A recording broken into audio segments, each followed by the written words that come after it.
Quindi io presenterei Franco, che è là in fondo, che è un po' arrabbiato perché siamo partiti in orario. Mi dava del bolzanino. Sì, vieni, certo.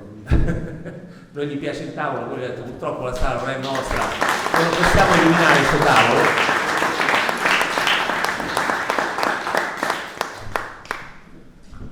Prima, quando eravamo a pranzo, mi hai raccontato la tua storia. Tu in un certo momento della tua vita hai proprio deciso di lasciare la cosiddetta informazione editoriale, l'informazione e di metterti da solo.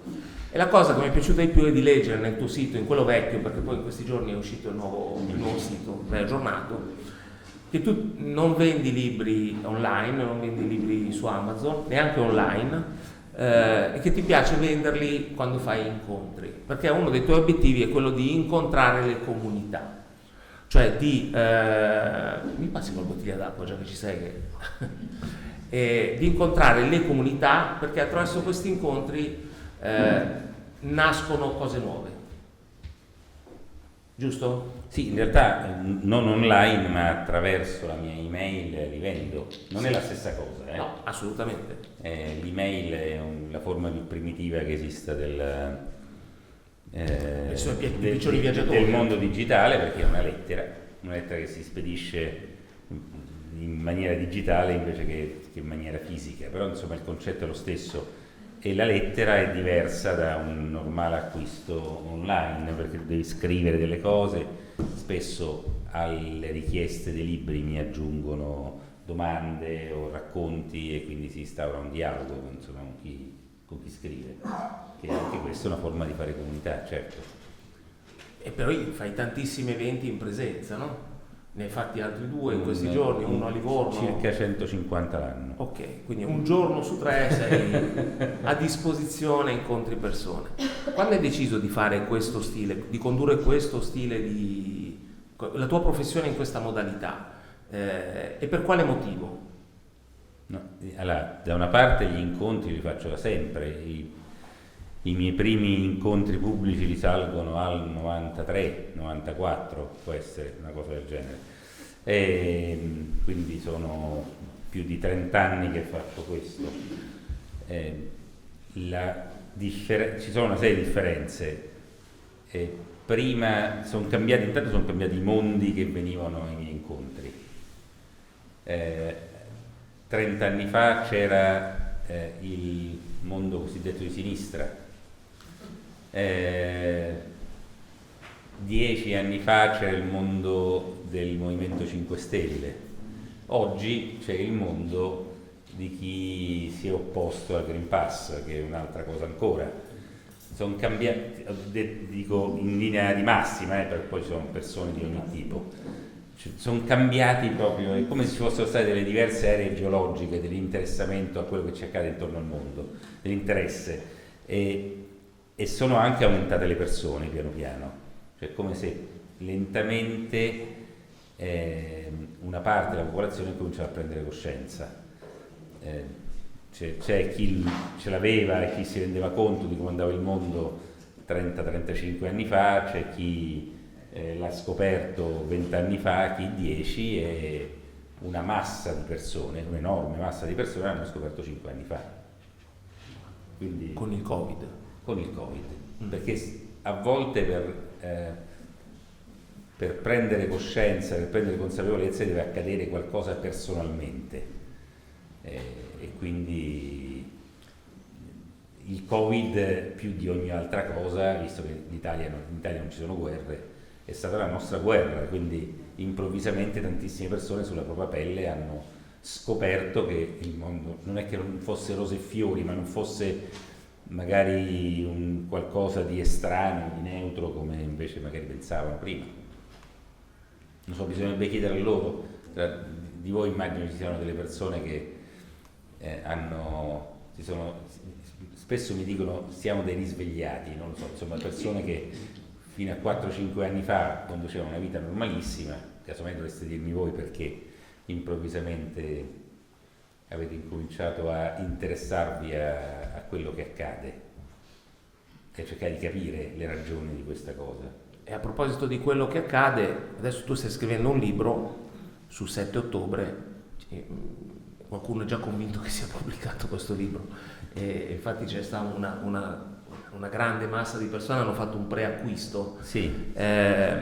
Sta cambiando inevitabilmente anche il pubblico di fronte a questa prospettiva, cambierà inevitabilmente, e dentro questo libro tu porti avanti una tesi, sei andato alla ricerca di fonti, probabilmente hai anche incontrato qualcosa che ti ha messo su questa pista, per cui c'è un'unica regia sostanzialmente, o meglio ci sono delle persone che hanno determinato questo evento, hanno preparato questo evento, e che sono gli stessi personaggi che sono stati anche i preparatori dell'11 settembre. Cosa racconterà questo libro del 7 ottobre senza spoilerarlo completamente? No, ma io non ho nessun problema a raccontare le cose, anzi è il mio modo per proteggermi, perché insomma mi sono arrivate anche ci sono arrivate a me, alla mia coautrice Paola Ventimiglia Testa, degli inviti molto gentili a lasciar perdere. Il primo anche un po' poetico, insomma, poi quello della nebbia che si dirada. Sì, la nebbia si dirada è una bellissima immagine. Comunque, insomma, e il modo per proteggerci è raccontarlo in giro, quindi lo faccio anche volentieri, insomma, non ho mai avuto problemi a farlo anche con i miei libri passati, figurarsi con questo. C'è un punto che è un punto che riguarda l'informazione, non solo l'informazione, diciamo l'informazione che oggi è l'informazione di oggi, per esempio in Italia, è un'informazione molto diversa da quella che c'era prima. È un'informazione fatta di normali canali informativi, televisione, giornali, radio e così via, e un mondo di internet che improvvisamente è esploso a partire dal Covid in particolare, anche un po' prima era meno presente. Quindi sono vari tipi di informazione. Indipendentemente dal tipo di informazione, c'è una cosa che mi ha stupito, cioè che nessuno, ma proprio nessuno, si è posto una domanda per me elementare: chi ha immaginato il 7 ottobre? Cioè chi gli è venuto in mente? Perché ogni cosa, cioè un bel giorno un tizio, facciamo questo, no? Può essere una rapina in banca, una strage o una festa, ma cioè, ci sarà qualcuno che gli sarà venuto in mente, che l'ha detto per la prima volta o l'ha pensato, no? E di solito quando accade qualcosa il primo pensiero è cercare di capire a chi gli è venuto in mente. Questa volta questa domanda non se l'è posta nessuno, e questo dà anche segno di quello che è diventata l'informazione oggi. E quindi il motivo di questo libro, dell'inizio di questa inchiesta, è questo: cercare di comprendere a chi è venuto in mente. E per cercare di comprenderlo, un'inchiesta si fa basandosi su documenti, quelli che si possono reperire, perché sono documenti, alcuni non si possono reperire, però insomma quello che si riesce a fare, su racconti di altre persone, perché magari ci sono altre persone che hanno raccolto già informazioni, le hanno raccontate parziali, quindi però che è utile prendere quelle informazioni per metterle insieme e ricostruire uno scenario più ampio. E poi testimonianze, quindi o persone che sono protagoniste di qualcosa, o persone che sono venute a conoscenza di qualcosa, o persone che hanno analizzato qualche cosa. E per farlo appunto bisogna o si viaggia, si prende un aereo, si va da qualche parte, si gira il mondo, oppure la tecnologia di oggi ci permette anche, questa è una delle poche cose positive della tecnologia applicata al giornalismo, ovvero che è più facile fare certe cose perché ci sono degli strumenti che ti permettono di connetterti con persone che sono molto lontane e poterlo fare a costo zero, o quantomeno anche risparmiando tempo tra le varie cose. Quindi si aprono delle porte e improvvisamente, aprendo una di queste porte, al di là della porta c'era un mondo sommerso, non una stanza, un mondo. È un po' come fare il viaggio al centro della Terra, no? Che uno entra in una caverna, è convinto che questa caverna porti da qualche parte, e improvvisamente si apre un mondo con uccelli che volano, con pterodattili che volano, dinosauri che camminano e così via. Ecco, si è aperto un mondo. che io non immaginavo esistesse, che ogni giorno mi ha fatto fare dei veri e propri salti sulla sedia, perché uno si sorprende facilmente, ma in questo caso mi sono sorpreso in maniera ancora più clamorosa. E a quel punto, cercando di esplorare questo strano mondo del sottosopra e facendo ragionamenti su quello che stavo scoprendo, quello che appariva, mi sono reso conto della enorme somiglianza che il 7 ottobre ha con l'11 settembre, avendo io per 20 anni e anche di più investigato sull'11 settembre, credo di conoscere ogni minuscolo anfratto di quell'evento.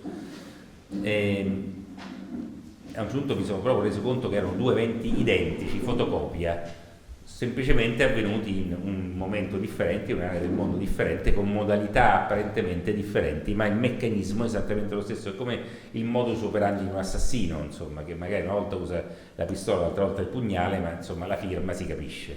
E la firma è la firma dell'11 settembre. E allora, andando a cercare, una volta immaginato questo, andando a cercare, lì si trova tanto, fino a scoprire che in alcuni casi sono proprio le stesse persone che l'hanno pensato, proprio nome e cognome, esattamente la stessa o le stesse persone che hanno immaginato una cosa e che hanno immaginato anche l'altra. E aggiungo, perché poi lavorandoci abbiamo scoperto di riunioni in cui si sono incontrati per parlarne, per pianificare, che sono avvenute nel corso del tempo, partendo almeno per questa fase qui, partendo dal 2007 in poi, quindi stiamo parlando di cose, perché le cose non accadono improvvisamente, specialmente eventi di questa portata, sono cose che vengono l'11 settembre di sicuro è stato pensato, pianificato nei dettagli a partire dal 1994, quindi 7 anni prima, però la pianificazione spiccia proprio dell'attentato, chissà quando è stato pensato, anzi in qualche modo quel tipo di attentato è stato pensato addirittura 20 anni prima, e quindi ci sono delle fasi: prima si immagina, si vuole fare quella cosa, e poi piano piano ci si avvicina e si incominciano a scendere sempre più nei dettagli su come si organizza quella cosa. E dal 2007 in poi incominciano queste riunioni con soggetti improbabili, cioè soggetti che normalmente uno non si immaginerebbe trovarli nella stessa stanza a discutere, che pianificano non solo il 7 ottobre, tantissime altre cose, tra cui la guerra in Ucraina.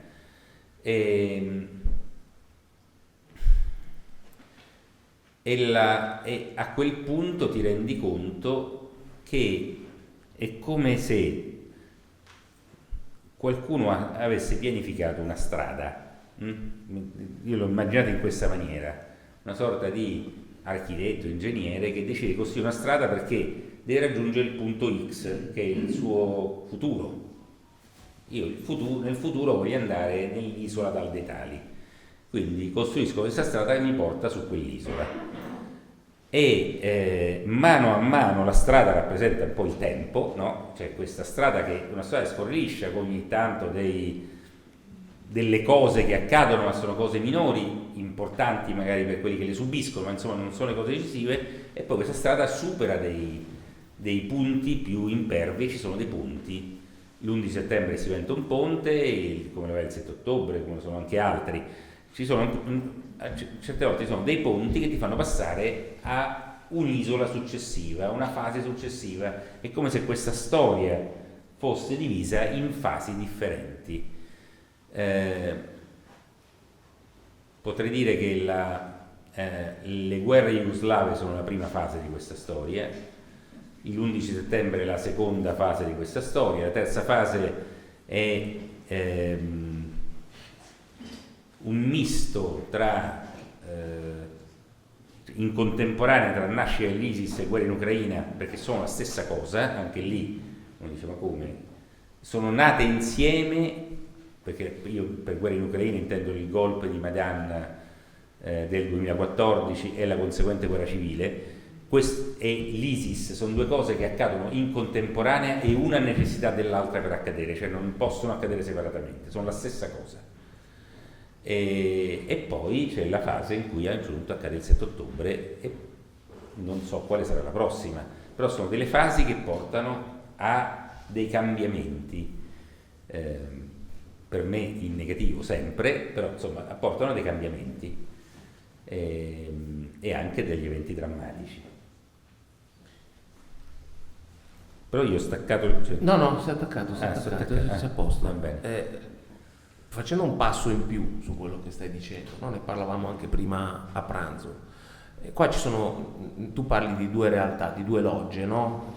Una loggia massonica ebraica che è il Bnai Brit e una loggia massonica islamica che è la Naqshbandiya, che in realtà poi è un vecchio circolo sufi, no? Storicamente è una confraternita sufi. Esatto. I sufi sono quelli che i dervisci, quelli che girano sono su se alcuni stessi, dei sufi poi. diciamo sì, sono quelli persone più caratteristici, pacifiche, però diciamo che in questo mondo pacifico ci sta anche chi è molto meno pacifico e sfrutta questo mondo per le proprie questioni di potere, quindi ci sono delle sorte di circoli all'interno di questa loggia che sono nati specialmente dopo la seconda guerra mondiale in Turchia e che hanno trasformato il mondo islamico, l'hanno proprio trasformato completamente in senso violento non solo fisico, ma in senso violento anche ideologico. Il fondamentalismo islamico nasce da questo, non è l'Islam, poi rispondo un secondo, perché uno pensa che spesso quando si pensa agli islamici, no, perché sono fondamentalisti, Non è vero. no, cioè una cosa è la religione in sé, ci sono quelli più o meno religiosi, questo in tutte le religioni ci sono queste cose, no?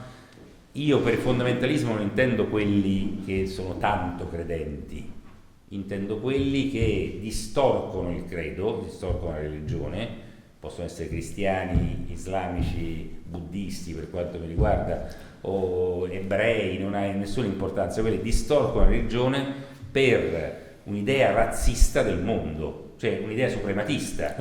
Io sono meglio di chi è ebreo è meglio degli altri, chi è islamico è meglio degli altri, chi è cristiano è meglio degli altri e così via, che è un'idea razzista. Io per questo intendo per fondamentalisti. E il fondamentalismo islamico non nasce con l'Islam, nasce con l'impero britannico, che è una cosa molto diversa. È necessario l'impero britannico per fare i loro giochetti e le loro cose e dopodiché si sviluppa, a quel punto entrano anche gli Stati Uniti per aiutare loro, cioè lo scopo è quello. Però come tutte le cose che nascono poi prendono piede e hanno anche vita autonoma, perché a un certo punto non è che puoi controllare, se sono due persone già è difficile, ma se diventano migliaia, milioni e si spargono per tutto il pianeta non le puoi controllare, quindi vanno anche di vita propria, nascono dei veri movimenti di pensiero, delle cose culturali, ecco. E questa cosa qui, nata dopo la seconda guerra mondiale,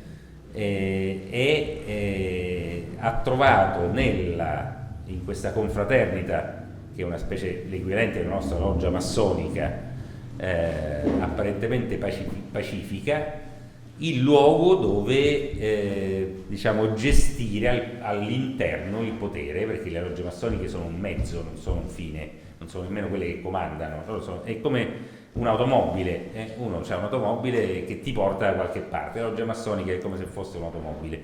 Ecco, questa loggia massonica ha aiutato i fondamentalisti islamici che si chiamano fratelli musulmani, che per noi occidentali sono gli islamici moderati, sono quelli quando la Meloni, non so, Macron o chiunque altro parla di islamici moderati, loro si riferiscono ai fratelli musulmani, sempre.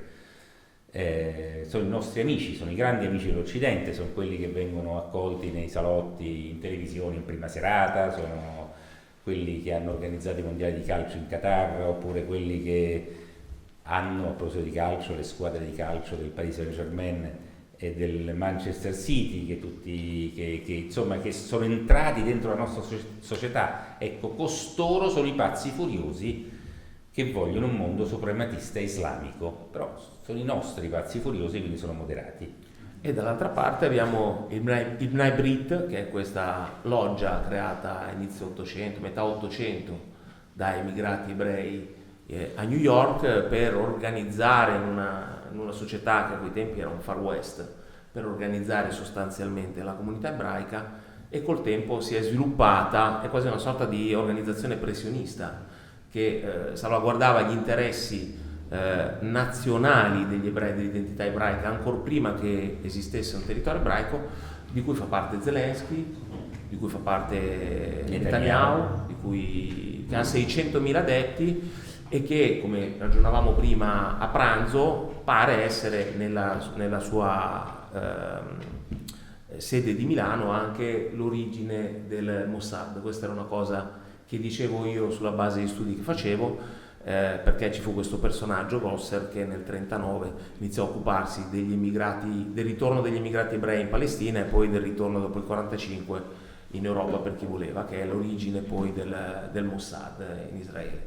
E quindi, mettendo insieme le cose sul prima, viene da pensare che in realtà, e tu hai scritto un'enciclopedia della storia a partire dal Novecento, che è là, adesso stiamo aspettando l'ultimo volume, o è già stato scritto l'ultimo volume? È in stampa. Ok, è in stampa.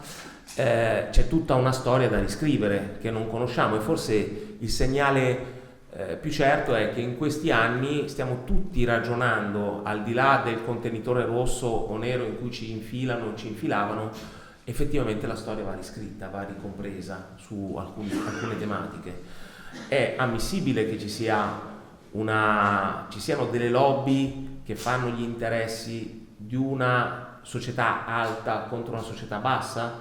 Un personaggio che io ho intervistato prima di te, Daniel Estulin, lui sosteneva che c'è una sorta di ritorno dell'aristocrazia contro il popolo dopo la rivoluzione francese, che sostanzialmente adesso stiamo vivendo una fase in cui vogliono ridurre la popolazione a una nuova divisione tra alto e basso. È immaginabile leggere la storia così? Allora, hai fatto varie domande, io cerco di... Sì. La storia va riscritta, sì, non esattamente va riscritta, va scritta tutta, e c'è una bella differenza, perché uno pensa sempre che i normali, almeno molte persone ormai pensano che i normali libri di storia siano diventati spazzatura e quindi uno debba pensare l'esatto opposto di quello che c'è scritto, no? Non funziona così, e non tutta la storia è da buttare, almeno quella che ci raccontano. La storia è stata tendenzialmente, al di là di alcuni eventi, c'è posto qui davanti anche? Qua c'è un posto. Ce sono vari? 2, 3, 4. È come a scuola. La storia in alcuni casi è stata proprio raccontata una cosa che non esiste, insomma, ci sono degli episodi storici che sono anche nei libri di storia che per esempio non sono mai accaduti, e succede anche questo, insomma, quindi diciamo ci sono dei casi del genere. Uno di questi esempi, se posso, è quello della rivoluzione in Romania nel Natale del 1989, che portò, secondo i libri di storia e anche i giornali dell'epoca, una strage di 90.000 persone, e non c'è mai stato nulla di tutto questo. Sì, Ceausescu è andato via, ma insomma è stata una storia totalmente differente e vengono raccontati fatti mai accaduti. Succede questo, però nella maggior parte dei casi in realtà il racconto, diciamo la bravura di chi fa il racconto, che è nell'imbrogliare le persone, se si vogliono imbrogliare, e che è parziale. Parziale vuol dire che tu racconti 6 o 7 elementi dei 10 di cui sei a conoscenza, e mancando il racconto gli altri 3 o 4, a volte il senso e la comprensione di quello che è accaduto si ribalta totalmente. Se voi assistete a una scena in cui, oppure io vi racconto che ieri lui ha preso a pugni qualcuno, no? Magari pensate, ammazza, è uno violentissimo, magari è la prima volta in vita mia, in vita sua, che prende a pugni qualcuno, e ho omesso di dire che quel qualcuno ha stuprato sua figlia. Cambia la prospettiva. Ha stuprato la figlia, gli ha dato un pugno, non si fa, però diciamo che non si darebbe un pugno a qualcuno, però diciamo che rientra in qualcosa che uno manco ci pensa, anzi molti penseranno ci andava pure leggero, no? Mentre invece se tu racconti solamente che gli hai dato il pugno cambia tutto, è uno violento che fa qualcosa. Ecco, la storia spesso è raccontata così, cioè si manca, ci sono dei pezzi mancanti. Io faccio sempre, quando racconto questo, il pezzo mancante del nazismo. Si ha l'idea che il nazismo sia nato con Adolf Hitler, perché effettivamente il Partito Nazionalsocialista Tedesco, quindi il partito nazista, che è una contrazione del Partito Nazionalsocialista Tedesco, nasce nel 1919, e quindi dice, vabbè, è nato il nazismo in quella data con Adolf Hitler ed è morto nel 1945 con la morte di Adolf Hitler. Al di là di come è morto, peraltro questo è uno dei tanti eventi raccontati che non sono mai accaduti, ci ho fatto un intero libro sopra che si chiama Hitler 1945, che racconta proprio la morte o la presunta morte di Adolf Hitler, ma al di là di questo, se non si spiega che cosa accadeva nel mondo prima e durante, non si capisce nemmeno il senso di quello che è accaduto durante il nazismo. La maggior parte delle cose delle idee che ha portato avanti il nazismo e anche delle azioni pratiche che ha portato avanti erano state già fatte da altre persone. Loro sono un po' come i giapponesi che hanno copiato ogni cosa e l'hanno messa insieme. Mettiamo che Hitler è una sorta di giapponese dell'ideologia estremista suprematista. I lager non l'ha inventati Adolf Hitler, gli esperimenti sugli esseri umani non li ha inventati Adolf Hitler, l'eugenetica non è una roba nazista, l'antisemitismo a maggior ragione non lo è, e così via. Cioè ci sono tutte delle cose, perfino la russofobia, nel senso che se voi leggete il Mein Kampf, insieme agli ebrei è una specie di inno all'annichilimento degli slavi e del mondo russo, perché è questo, no? Anche tutto questo non l'ha inventato Hitler, non l'ha inventato il nazismo, quindi se gli togli questo, cosa resta? La violenza bruta nei confronti degli oppositori politici e dei comunisti, e manco quello l'ha inventato il nazismo, e quindi non si capisce poi cosa abbiano inventato, e quindi già uno gli dà lo relativizza in maniera diversa, no? Non è più il cattivo, il pazzo, ma è qualcuno che ha preso quello che ha proseguito il lavoro di altre persone che non stavano in Germania e che magari erano anche di altre epoche, insomma di 10, 20, 30 anni prima. Perfino la parola Lager non è una parola tedesca, quindi insomma è un'altra, in molti casi è un'altra storia. Dopodiché uno dice, beh, però poi Mussolini prima e Hitler dopo hanno instaurato dei regimi e poi hanno scatenato una guerra che poi è diventata mondiale. Eppure lì, sì, è vero, ma non è esattamente così. Io queste storie, a proposito, visto che hai parlato della collana di storia, nella collana di storia viene raccontato tutto questo, cioè come sono nate queste cose, mano a mano che accadono in giro per il mondo. E tra le varie cose noi abbiamo pubblicato all'interno di uno dei volumi una cartina dell'Europa degli anni 30, in cui era segnato paese per paese che tipo di governo c'era, quindi se era un governo democratico, oppure se era una dittatura, e che tipo di dittatura era, se era una dittatura comunista, Unione Sovietica, una dittatura fascista o nazista. Ecco, se vedete quella cartina d'Europa scoprite che tranne 4 paesi tutta l'Europa era fascista e nazista, tutta. Ed erano fascisti e nazisti amici di Hitler e Mussolini, proprio amici. Si vedevano a cena, conversavano amabilmente e tutti quanti volevano disintegrare l'Unione Sovietica e il comunismo, tutti. E anche le democrazie, una diventa dittatura nel 1940, parlo della Francia, perché la Francia è un paese alleato di Adolf Hitler a partire dal 1940, tanto alleato che i britannici bombardano e fanno affondare tutta la flotta francese perché è diventata una flotta nemica.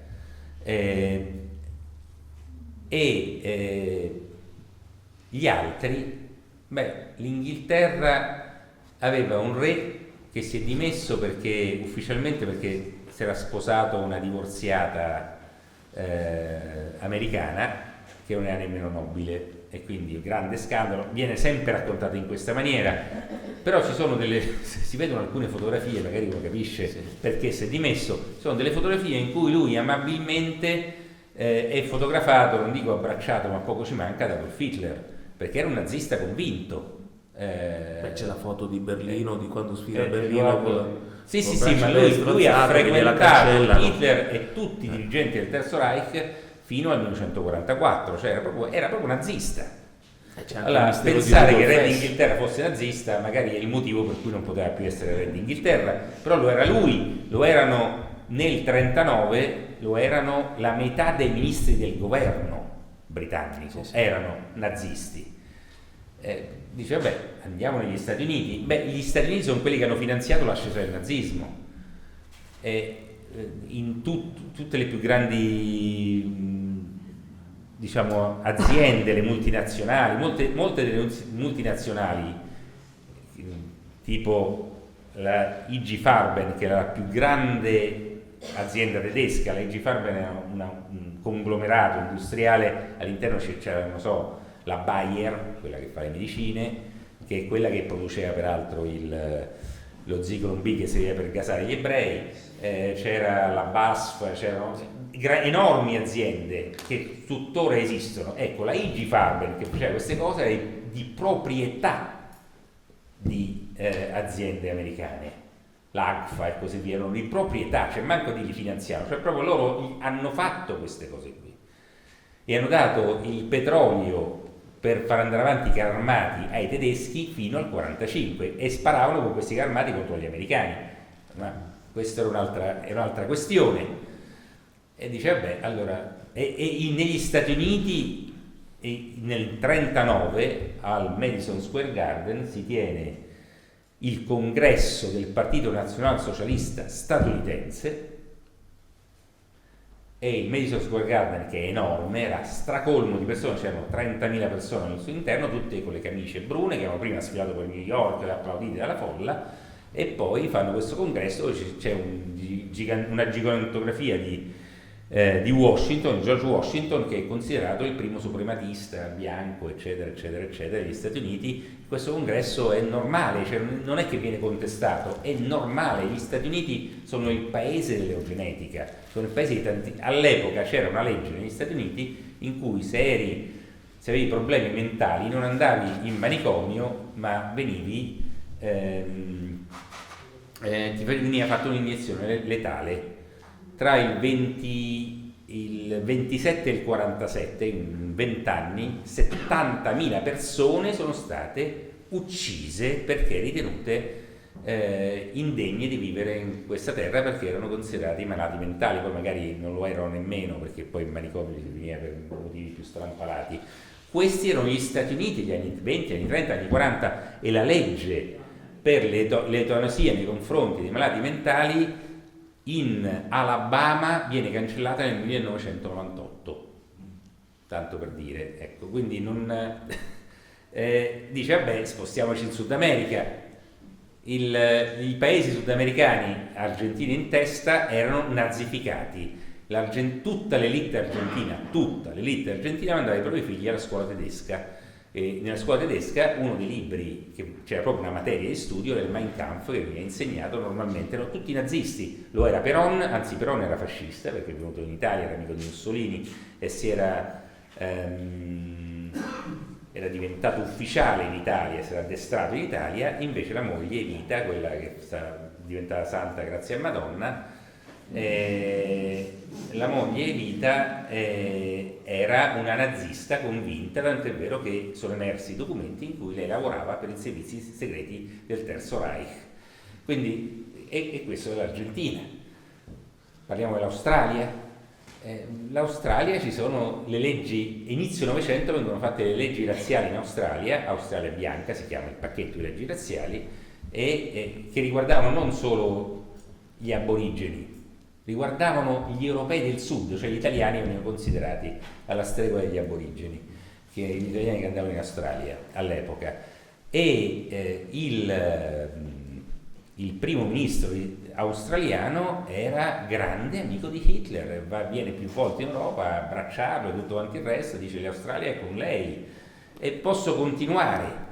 Allora, adesso scusate che ho fatto questo pippone sul nazismo, però per farvi capire come se uno la storia racconta così e incomincia a capire, ma è possibile che Hitler è dovuto arrivare a attaccare la Polonia per far scoppiare la guerra? Sì, perché peraltro non sarebbe scoppiata se il regime fascista polacco, amico di quello nazista tedesco, non avesse accettato l'annessione alla Germania.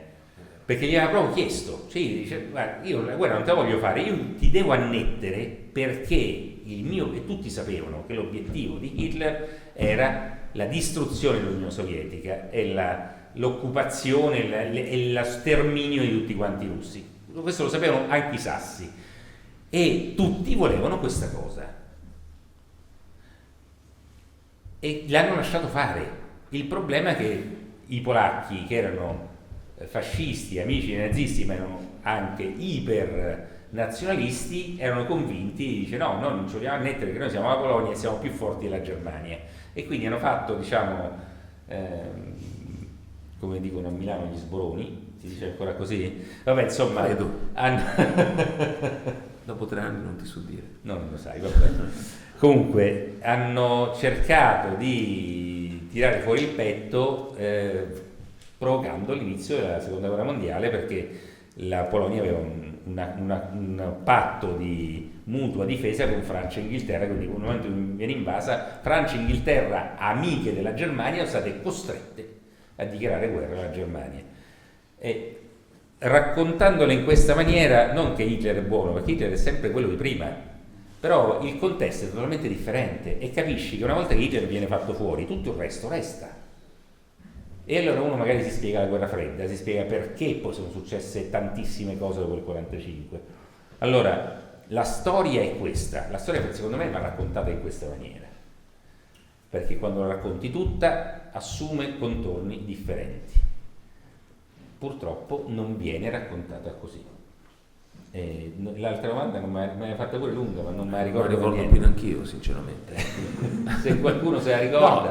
No, la domanda era sostanzialmente quella se è effettivamente che oggi la più grande rivoluzione è che si è persa ogni traccia di possibilità democratica è quella a cui stiamo assistendo, e citavo in questo Estulin negli ultimi incontri che ho la divisione, sì. Se c'è una sorta di nuovo ritorno all'aristocrazia, esatto, sì, certo. Di una certa aristocrazia che vuole scindere il mondo in 2 parti ben precise, e con un piano che è la riduzione demografica, la differenziazione tra povero e ricco anche da un punto di vista più evidente, non più soltanto sociale ed economico, e in questo anche il fatto che appunto ci sia un'elite che è pronta a usare qualsiasi strategia, qualsiasi opportunità per mettere in piedi dei laboratori da condurre contro la popolazione mondiale. In questo Gaza rappresenterebbe, come dire, l'israelizzazione del mondo, no? La possibilità di andare a costruire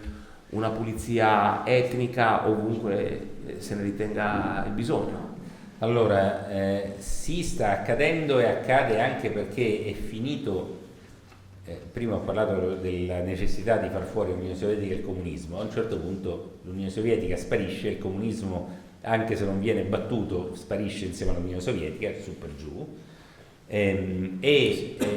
di fronte al capitalismo che prende in mano l'intero pianeta, a quel punto cambiano i fattori e non è più cambiano i fattori e si impone una sorta di globalismo che di per sé il globalismo, poi le parole spesso prendono accezioni negative quando non dovrebbero averle, cioè il globalismo potrebbe anche essere qualcosa di positivo, il problema è che come lo fai questo globalismo, no? E quando il globalismo diventa una standardizzazione della vita, della società, quindi tutto uguale, tutto il mondo parla inglese, che non è più inglese. Cioè, io adesso l'inglese che parlano gli inglesi ha poco a che vedere con l'inglese che parla il resto dell'umanità, non perché sanno poco l'inglese, perché si è trovato anche una forma di inglese globalizzata, no? Che tutti capiscono. L'inglese è una lingua ricchissima, forse è la lingua, non so se è la lingua che ha più vocaboli nel mondo, ma poco ci manca. L'inglese globalizzato invece ne avrà 10.000, non so, 15.000, ne ha relativamente pochi perché è anche che esprimono concetti complessi, ma è molto standardizzata come lingua, cioè si standardizza tutto, il cibo, la lingua, i vestiti, i film, la musica, la letteratura, ogni cosa. Ecco, un mondo del genere è un mondo che non essendo più un mondo verticale, diviso da frontiere, le frontiere a quel punto si spostano e diventano orizzontali, cioè è tra il sotto e il sopra, non più io sono francese, tu sei italiano. Il francese e italiano siamo la stessa cosa, però ci sono quelli che sono la stessa cosa che appartengono al mondo di sotto e quelli che sono la stessa cosa che appartengono al mondo di sopra, che non è una... Perché poi uno quando pensa, a me non piace la parola elite, però insomma quando uno pensa a questa parola uno pensa sempre a 10 persone, 20 persone, si incontra in una stanza. No, se lo facciamo a livello mondiale stiamo parlando forse di 10-20 milioni di persone, che comunque rappresentano nemmeno l'1% della popolazione, insomma stiamo parlando di milioni, che però viaggiano a una velocità totalmente diversa e su strade diverse rispetto a noi. È il mondo verso cui ci vogliono portare, che è un mondo che viene testato a ogni nuova guerra, compreso il Covid, è un mondo totalmente spersonalizzato in cui noi siamo sostituiti dalle macchine, dal mondo virtuale e il mondo virtuale è la nostra gabbia. Quando oggi si parla sempre di più di un concetto che sono le smart city, le smart city non sono le città intelligenti, è il mondo digitale, che è una cosa diversa, perché pure se siete in mezzo al deserto o in cima a una montagna, sempre nella smart city vi trovate, quindi non pensate che vado in campagna e mi faccio i fatti miei, non cambia nulla. E la smart city è un mondo dominato da questo aggeggio qui. Questo è il centro della smart city, ruota tutto intorno a questo e diventerà è quello verso cui ci stanno portando, quello verso cui per esempio i sindaci di molte città italiane hanno firmato, c'è proprio un contratto firmato molto dettagliato in cui si spiega come saranno le smart city del futuro. Le prime due città italiane a averlo firmato sono Roma e Milano, sono 42 città nel mondo che sono le prime che hanno firmato, poi si sono aggiunte tantissime altre città italiane se parliamo del nostro paese, ed è un mondo in cui non ci si sposta, viene detto chiaramente che si dà la possibilità, come se fosse una grande conquista, ai cittadini di poter salire su un aereo una volta ogni 3 anni, ma non di più. Le automobili private non sarà possibile più averle, solo automobili pubbliche, sono mezzi di trasporto pubblici che si potranno prendere ovviamente se si ha il diritto di poterli prendere, perché quello che si chiama il capitalismo del controllo, della sorveglianza, Ciascuno di noi viene attraverso questo aggeggio controllato in ogni sua azione, e questo aggeggio rappresenta anche la nostra vita, perché qui dentro ci saranno i soldi. Sono cose che, quello che vi sto dicendo, non appartengono al futuro. In Italia è già iniziata la sperimentazione per i digital wallet, cioè per i portafogli digitali, e più di 1 milione di persone hanno già aderito, quindi stiamo parlando di qualcosa che già esiste. E quindi i nostri soldi saranno qua dentro, ma non sarà una carta di credito, saranno soldi in prestito, nel caso dell'Italia, perché noi facciamo parte dell'euro, dalla Banca Centrale Europea, cioè non saranno più nostri, ma saranno in prestito dalla Banca Centrale Europea. Saranno gli unici soldi che avremo, perché non esisteranno più contanti, non ci sarà più nessuna forma di banca, sarà tutto, almeno di banca come la intendiamo noi, sarà tutto qua dentro, e sono soldi programmabili. Che vuol dire? Vuol dire che ci verrà detto ovviamente che non potremmo comprare droga, non si potrà corrompere qualcuno, è il motivo per cui si farà tutto questo, però nel momento in cui programmi puoi decidere, perché nel momento in cui puoi decidere come una persona spende i soldi, cioè tu vai da un tizio, vuoi comprare un etto di cocaina e non te lo vende, no, anzi non te lo fa comprare perché il digital wallet non ti permette di acquistarlo. Ma come non ti permette di acquistare una cosa, si può programmare su qualsiasi cosa. Quindi sei un buon cittadino, non c'è problema. Non sei un buon cittadino, puoi salire sull'autobus, non lo puoi fare. Vuoi pagare l'università a tuo figlio e non ci riesci, cioè non lo puoi proprio fare. Vai a fare benzina, non ti mette benzina nel caso in cui tu abbia ancora l'automobile. E quindi devi ritornare a essere un buon cittadino. Essere un buon cittadino che vuol dire? Vuol dire rispettare le regole. Chi fa le regole, chi detiene il potere. Credo che molti di voi abbiano, non so in se Europa tutti, la detiene un'elite, perché alla fine poi... non so se tutti, ma credo che molti di voi abbiano magari subito le regole che ho imposte durante il periodo della pandemia. E voleva dire che entravi in un supermercato, c'era la regola, credo che non si potessero comprare, non so, gli spazzolini a denti, c'erano delle regole assurde, no? Però magari uno li comprava lo stesso perché pagava in contanti o faceva altre cose. In questo caso non sfuggi, cioè così è e così fai. E questo mondo digitale è il mondo del sotto e del sopra. Perché? Perché un mondo non si basa sulla pena fisica, si basa sulla pena economica, cioè un mondo esclusivamente economico.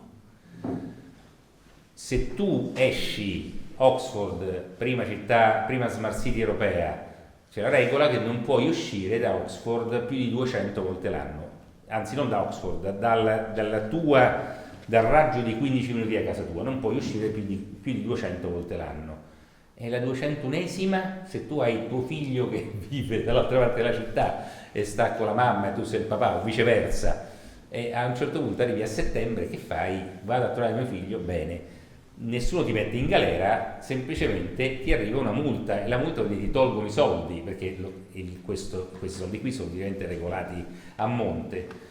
E le multe a Oxford sono dalle 2 alle 4.000 sterline per violazione, quindi si parla da 3.000 a 5.000 euro, quindi non stiamo parlando di multe di 50 euro, cioè stiamo parlando di multe che per una persona normale possono essere anche 5 mesi di stipendio, no? Perché una volta non hai rispettato la cosa, ma per uno che ha un patrimonio di qualche milione di euro, dei 5.000 euro se ne sbatte. E quindi sarà tutto così, e quindi si nascerà un mondo in cui nessuno potrà prendere l'aereo, ma ci sarà una parte di persone che avranno l'aereo privato, nessuno potrà, forse potremmo fare un piccolo giro in barca, o che so io, perché poi ci verranno permesse una serie di cose, ma ci saranno persone che avranno il loro yacht lungo 40 metri. Ed è un modo per dividere il mondo tra il sotto e il sopra, e questi mondi non sono comunicanti. Perché? Perché l'ideologia che c'è dietro è un'ideologia di tipo protestante, cristiana protestante, tipica anglosassone, in cui si dice che se tu hai avuto successo nella vita, quindi se hai soldi o potere, vuol dire che sei destinato al paradiso. Non importa se tu hai avuto i soldi perché hai sterminato una popolazione, o hai rubato a qualcuno, tu ce l'hai, quindi tu sei destinato al paradiso, gli altri sono destinati all'inferno, quindi è giusto che stiano lì. E uno che è destinato all'inferno non può improvvisamente essere destinato al paradiso, deve stare sotto, punto. E questo è il loro modo di ragionare. Questo loro modo di ragionare, sì, un secondo, anche la signora mi sa che voleva dire qualcosa. Adesso ci arriviamo alle domande. Questo loro modo di ragionare, mi sono dimenticato quello che stavo dicendo. Sì, questo loro modo di ragionare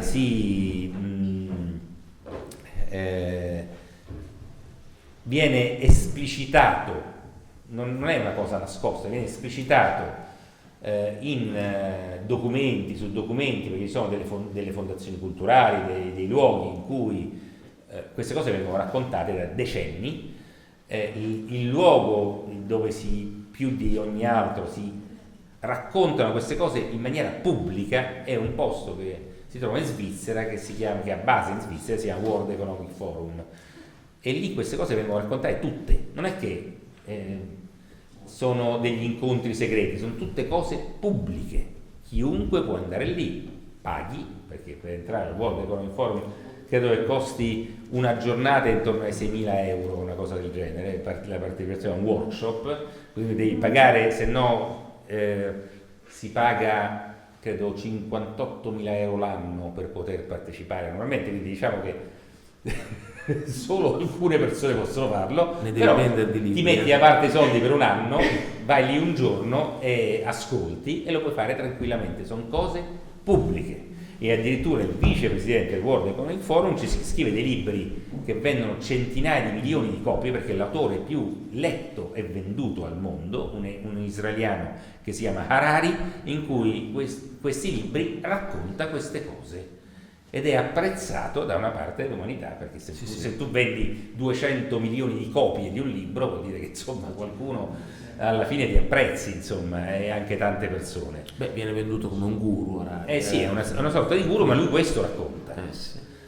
Quindi il mondo, questo è il mondo di sotto e di sopra. Chi è interessato, c'è un libro che si chiama parla quello di Schwab, no? È un sì, libro che parla di Klaus Schwab. Sì, che sul World Economic Forum racconta tutta quanta questa storia, anche l'ideologia che c'è dietro. E secondo te, dal tuo punto di vista, di questo poi non ne abbiamo parlato, come si reagisce a tutto ciò? Qual è, al di là dell'indignazione che a volte sembra essere stimolata quasi per il godimento? Non so, dipende come si reagisce. Se si parla del mondo digitale dipende esclusivamente da noi. No, non nel mondo digitale, su cui poi i processi di renderizzazione sono molto complessi, vanno oltre il cellulare, ma io parlo proprio a livello sociale, adesso che c'è una sorta di risveglio collettivo dal Covid in poi, sembra che tutto si esaurisca nell'indignazione, ci sia ancora poco il sentire di cambiare le relazioni, di stare dentro le comunità e di cambiare le relazioni dentro la comunità. Vedo che molta gente arriva ad avere un'opinione. Ti porto un esempio. Ieri parlavo con una persona anche di una certa cultura e gli dicevo: guarda, domani c'è Franco Fracassi, viene. Ma non lo so, è un complottista, a me i complottisti non piacciono. Esistono i complottisti. No, io ti dico, questa è un'opinione, no? Cioè una persona che dà un'opinione. Sì, ma non esiste, cioè la cosa anche a me non piace. Nel momento in cui una persona dà un'opinione e l'opinione ferma il dialogo, cioè ci rendiamo conto che abbiamo un grosso problema tutti, cioè tutti noi spesso ci fermiamo all'avere un'opinione. Non andiamo oltre l'opinione, cioè rifiutiamo il fatto di andare alla ricerca di una fonte, di andare a verificare la nostra opinione nel dialogo con gli altri, nella ricerca di informazioni. Secondo te le persone cosa devono fare per superare questo impasse, per non restare da sole con un problema, indignarsi e aspettare che poi dopo questa marea le sommerga definitivamente? Tu hai citato una parola che non è complottista ma è comunità. Il sistema sta da moltissimo tempo facendo di tutto, lavorando alacremente nella direzione di distruzione della comunità, cioè atomizzazione della popolazione della Terra. Diciamo che il Covid si è raggiunto la massima vetta di atomizzazione, perché addirittura ognuno di noi era chiuso dentro una casa differente, spesso dentro una stanza differente all'interno delle case, quindi più atomizzati di così. E perché vogliono distruggere le comunità e vogliono atomizzare la società?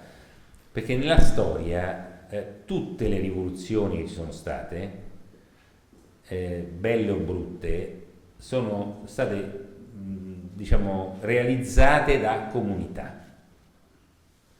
Singole persone non l'hanno mai fatte, singole persone venivano per forza di cose sconfitte dal potere, perché non esiste persona, nemmeno la più potente del mondo, che da sola riesce a sconfiggere il potere, a meno che essa stessa non rappresenti il potere e abbia un seguito. Allora è un'altra cosa, è una comunità anche quella, ma la persona da sola non va da nessuna parte. Per cui basta vedere la nostra società. Noi abbiamo ottenuto dei privilegi, privilegi, sono diritti, però insomma li abbiamo conquistati, non tanto noi, ma più spesso i nostri genitori, i nostri nonni, lottando, sacrificandosi a volte anche fino a morire per darci i diritti del lavoro, i diritti sociali, i diritti economici e così via, e i diritti civili in tal caso.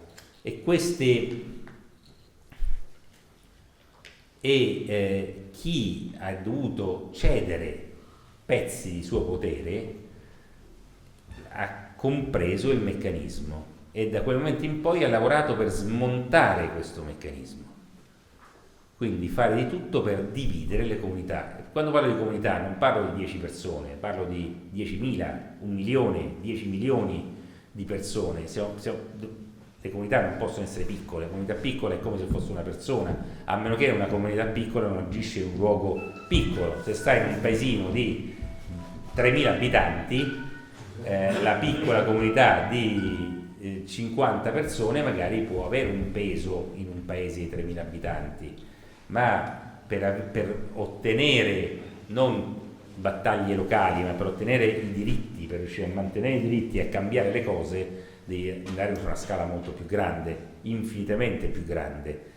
E questa cosa qui è stata, questo lavoro è stato fatto ai fianchi attraverso la propaganda e attraverso il mondo digitale. Il mondo digitale ha dato un'enorme mano in questo senso, perché il mondo digitale è stato creato per questo motivo.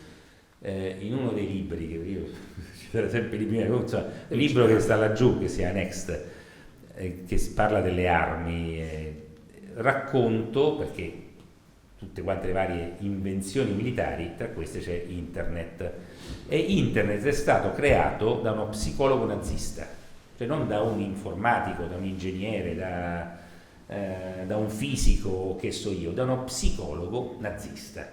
Perché? Perché questo psicologo era fissato con il controllo della mente delle persone. Dice: come faccio a controllare la mente di milioni di persone in contemporanea? E allora ha immaginato internet, e così è nato lo strumento. Il mondo digitale è tutto in quella direzione lì, cioè lo scopo del mondo digitale, scopo originario, poi ha preso tantissime strade differenti e vive di vita propria, anche in cose belle, cose che possono essere anche molto utili, ma lo scopo originario era esattamente questo, cioè vincere la battaglia contro chi vuole erodere pezzi di potere per far acquisire diritti alla massa. E noi gli siamo perfettamente andati appresso. Questo misto, questo miscuglio tra propaganda e mondo digitale improvvisamente hanno fatto sparire, per esempio, le forme di comunità politiche. I partiti non esistono sostanzialmente più, sono dei comitati di affari, quasi tutti i partiti,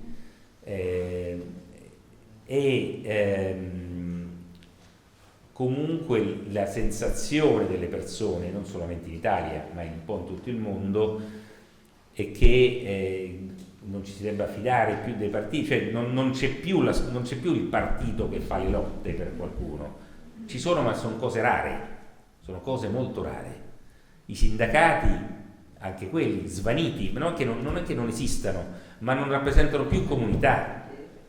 Lasciamo perdere se uno ha ragione oppure no. Il punto è che il dato reale è che chi si è battuto per le lotte dei lavoratori oggi o non si batte più, o quando ci prova non è nessuno gli dà retta. 4 mesi fa in Italia ci sono stati dei referendum per i diritti del lavoro, quindi io pensavo andasse a votare il 90% degli italiani, ci andava a votare il 30%. Quindi vuol dire che anche chi ha promosso quel referendum per i diritti di ciascuno di noi, quindi era una cosa sacrosanta, una cosa quasi un dovere, non è stato in grado di spiegare alla popolazione queste cose, perché probabilmente non era più credibile e quindi nessuno gli è più andato appresso. Cioè stanno distruggendoci in tutte le forme. Provate a fare un'associazione e vediamo quanto dura. Io sono sicuro che tra 3 mesi incominciate a litigare tra di voi, perché oramai è diventato tutto così, proprio perché nessuno ascolta più l'altro e tutti hanno una sorta di idea assoluta del mondo, e quando c'è qualcun altro che differisce di una cosa o di 10 cose, improvvisamente diventa il nemico, lo elimino. Ed è così. Cioè, oramai il nostro mondo è diventato questo, e ci hanno fatto credere che noi possiamo fare tutto. Noi abbiamo un potere straordinario, possiamo fare tutto, abbiamo il potere assoluto su noi stessi, è l'esatto contrario. Siamo depotenziati. Più noi siamo convinti di poter fare tutto e meno possiamo fare. Allora, ci sono un po' di domande. C'era prima la signora per prima. Vi prego di far girare il microfono, così le registriamo. Aspetta che accendiamo. Lei ha detto la massoneria ebraica. Con massoneria ebraica si riferisce alla massoneria zionista e khazara o sono due entità diverse da come ho letto? Allora, dopodiché l'altra, seconda, così poi finisco, l'altra è che leggendo alcuni testi massonici parlano dei fratelli di Sirio, e allora questo significa che probabilmente ci sono delle entità extraterrestri che definiscono la nostra vita sul pianeta. Allora, per quanto riguarda la prima domanda, esiste una massoneria ebraica, esiste una massoneria sionista, spesso in alcuni casi possono essere anche la stessa cosa, ma non sempre, per un semplice fatto, perché come ho spiegato prima, la massoneria è un luogo che facilita le cose, e ogni comunità ha bisogno di una cosa, o comunque crede di aver bisogno di una cosa del genere, e quindi logge massoniche, non tanto come le intendiamo noi, cioè la massoneria dove si fa, questo è il rito scozzese e quello occidentale, cioè quelli incappucciati che servono il Ku Klux Klan, che si incontrano e fanno un sacco di... Ecco, questa è probabilmente si incontreranno in altro modo e faranno altri tipi di riti, se li fanno, ma nemmeno lo so. Però diciamo intendo massoneria perché per rendere comprensibile la cosa, cioè sono dei luoghi in cui persone che hanno lo stesso fine si incontrano, persone molto diverse da di loro che probabilmente non riuscirebbero a incontrarsi in un'altra situazione, perché magari il ladro non potrebbe incontrarsi col carabiniere, e quindi in una loggia massonica possono farlo perché sono entrambi fratelli, quindi cambia tutto, e questo gli permette di raggiungere i loro scopi. Quindi sì, esistono varie, non nella forma che intendiamo noi, ma esistono varie logge massoniche ebraiche, soprattutto esistono tante logge massoniche sioniste che non sono necessariamente ebraiche, perché la maggior parte dei sionisti sono cristiani e non sono ebrei, quindi è proprio un'altra cosa. E per quanto riguarda l'altra domanda non ne ho la più pallida idea, perché io non lo so, mi piace l'astronomia, guardo le stelle, so un sacco di cose delle stelle, ma mi fermo alle cose inanimate, quindi non so dal punto di vista animato, quindi le forme di vita, se ne esistono, presumo che esista qualche forma di vita in giro, sicuramente, perché l'universo è così vasto, ma non saprei come rispondere. C'era però una signora lì, sì. Io volevo... Mi si sente? Sì. No. Volevo farle una domanda che ha già fatto poi il signore, l'intervistatore, e mi sembra che non abbia risposto, almeno io non ho capito la risposta. Che cosa possiamo fare noi per cercare di combattere questo Schwab, diciamo, la dico velocemente. Allora, se avessi la risposta, il mondo sarebbe già migliore rispetto a quello che è, perché l'hai già fatto, già messo in pratica. Non credo nemmeno esista una risposta. Come non esiste una risposta per il potere, non è che il potere si esercita solo in un modo e solo esistono tanti modi per esercitare il potere, esistono infiniti modi per ribellarsi al potere, quindi non c'è una risposta. Ci sono però degli elementi che sono necessari. Uno di questi elementi necessari è la formazione di comunità, come ho detto prima, cosa che oggi non esiste, almeno in Italia non esiste, in molti altri paesi non esiste. Ci sono ancora paesi in cui esiste, la Francia è uno di questi, Francia che sanno organizzare benissimo, quando vogliono fare qualcosa la fanno, però insomma non sono tanti i paesi così. Sì, però abbiamo visto che durante il Covid anche questi paesi come la Francia sono stati assolutamente sentiti. Io vedo nella piccola comunità dove vivo, provo a volte a divulgare, lei prima parlava di questi risvegliati, queste persone che sembra che dopo il Covid abbiano capito qualcosa. Io nel mio piccolo ho capito quello, durante il Covid ho visto delle cose assurde e mi sono resa conto che c'è qualcosa che non va. Queste persone che ora si dichiarano risvegliate, io le vedo tutti i giorni, le faccio un esempio, nel supermercato, dove le cassiere, l'altro giorno mi sono presa con una cassiera da Conad, che spingono le persone verso le casse automatiche. E questa commessa era indignata, giovanissima, dice: ma perché non andate alle casse 1, 2, 3 persone? Gli ho detto: ma l'hai capito o no che prima o poi queste casse automatiche ti metteranno a casa e verrai licenziata? Le persone non hanno capito, secondo me, dove stiamo andando. C'è questo, tutti pagano senza contanti, il contante deve sparire, si paga il parcheggio, si paga il caffè con... Aspetto, perché sennò non si registra. Esatto. C'è un bottone per accenderlo. Aspetta, vengo Si è esaurita la batteria.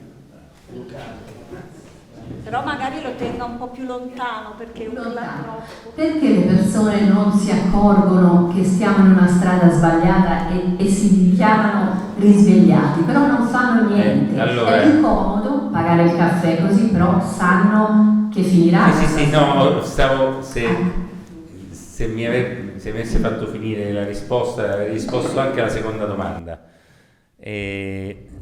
Stavo cercando di spiegare. La prima è formare le comunità, che è cosa molto complessa, però le comunità, per essere create, c'è bisogno di un altro elemento che è ancora più importante, che è quello della consapevolezza. Consapevolezza non vuol dire mi è successo qualcosa, mi hanno sterminato la famiglia, ho capito che in giro per il mondo ci sono persone cattive. Quella non è la consapevolezza. Quella è semplicemente il disorientamento, non è nulla, non c'è nulla di consapevole. Nemmeno sapere le cose dà la consapevolezza.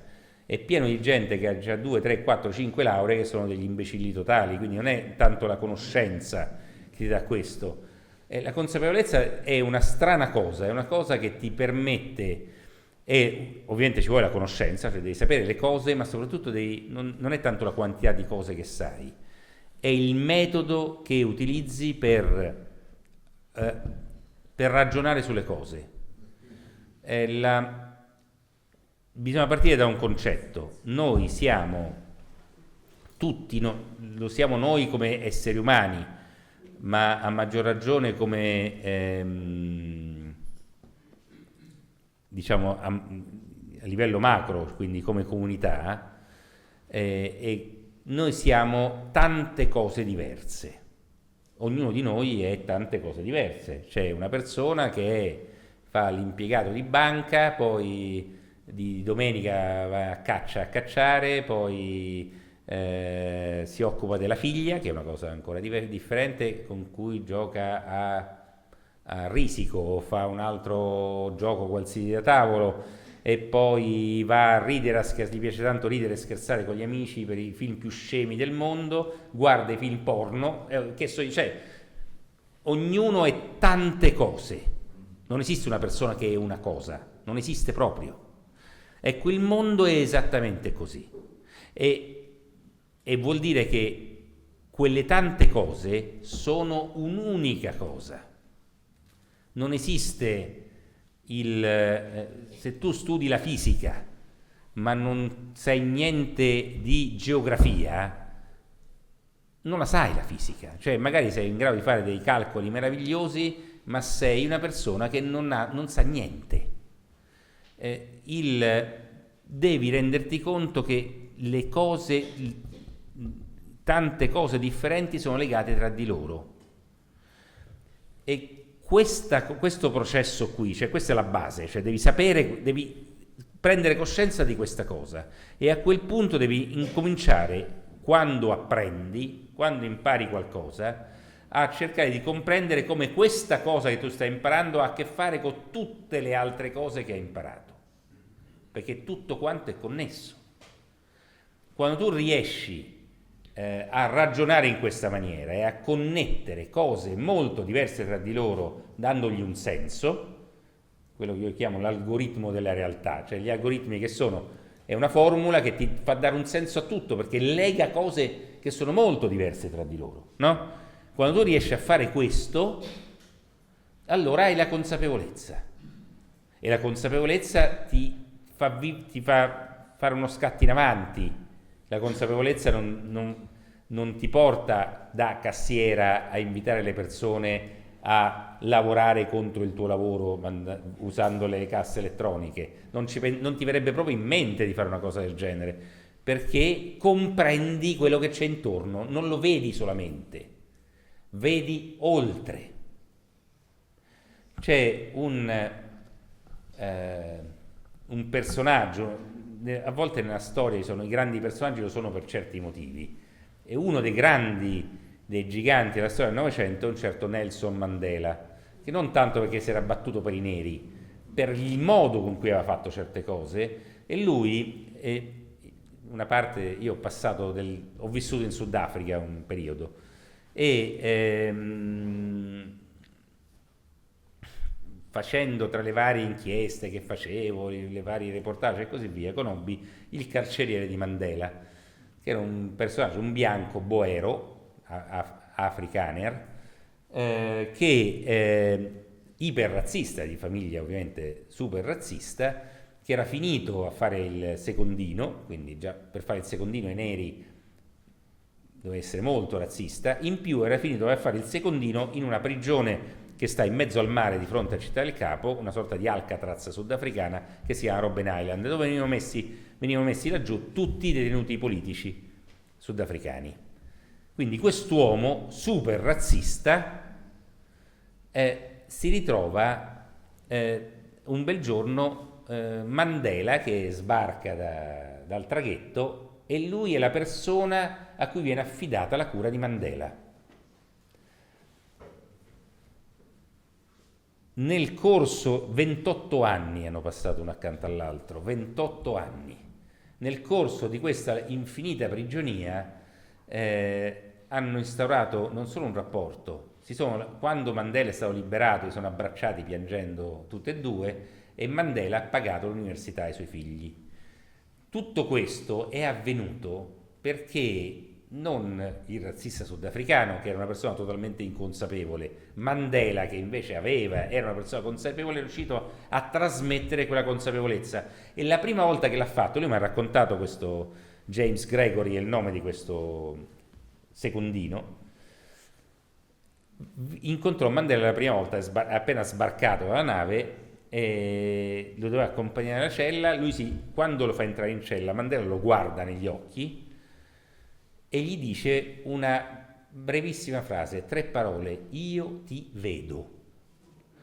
E questa cosa, che apparentemente potrebbe voler dire tutto e niente, è qualcosa, in realtà lui aveva risvegliato qualche cosa, perché è un modo di dire dell'etnia di Mandela. Mandela è di un'etnia che si chiama scritto Xhosa, così si capisce perché dico la pronuncia, magari c'è una pronuncia stranissima, comunque è di questa etnia qui. In quell'etnia lì loro si rapportano così agli altri, e lui da bambino razzista era cresciuto in una fattoria in cui c'erano appunto questi bianchi padroni, e poi c'erano, che so, una famiglia di 5-6 bianchi, c'erano 100 neri che servivano questi bianchi, e quindi lui quando era piccolo giocava con questi neri e aveva capito alcune cose.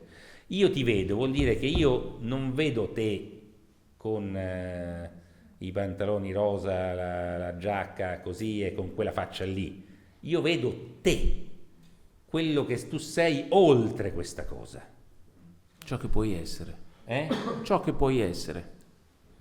Ed è esattamente questo. Quando tu hai la consapevolezza, non vedi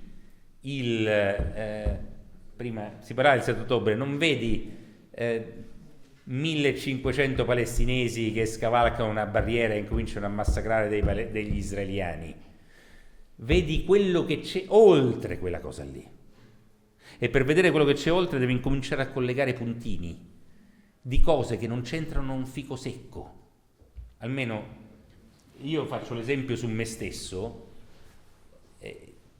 certe volte io penso, almeno tra me e me, probabilmente sbaglio, non lo so, di essere autistico, perché è come quando si vede nei film che c'è un tabellone con tutte lettere e numeri scritti a cavolo, e si piazza di fronte a una persona, di solito sono persone un po' autistiche, si piazza di fronte a questo tabellone, si illuminano delle cifre e dei numeri e appaiono delle frasi, delle scritte, cioè loro vedono delle frasi e delle scritte dove gli altri vedono solo confusione, che è un modo, a me succede così, cioè io improvvisamente tra cose che non c'entrano un fico secco l'una con l'altra ci vedo un disegno, poi ovviamente in tutto questo vado a controllare, perché se lo devo fare per mestiere, lo devo scrivere, lo devo raccontare, lo devo spiegare, devo verificare che la mia non è follia pura ma è realtà. E di solito accade sempre che effettivamente questa mia strana visione si trasforma in qualcosa di reale. Ecco, la consapevolezza non deve essere per forza estrema, però insomma è qualcosa di simile. Quindi tu incominci a mettere insieme cose molto diverse tra di loro e gli dai un senso. Ecco, io non ho una risposta di come ci si fa a ribellare, ma se non si ha la consapevolezza non si va da nessuna parte. Se non si ha la consapevolezza non si fa la comunità, e anche se si facesse la comunità non si saprebbe in che direzione andare, perché non vedi il mondo al di là delle apparenze. Io aggiungo qualcosa, unendo i puntini. Intanto uno dei principi secondo me dovrebbe essere che nessuno deve restare solo, perché la nostra è una società che lascia le persone sole, non tanto magari in una realtà come questo dove comunque accade. Io qualche settimana fa mi sono accorto che c'è una piccola comunità di mamme con bambini che vivono situazioni di disagio sociale, socio-economico, che vengono gestite da 2 suore over 80 qua vicino, adesso non mi ricordo la via.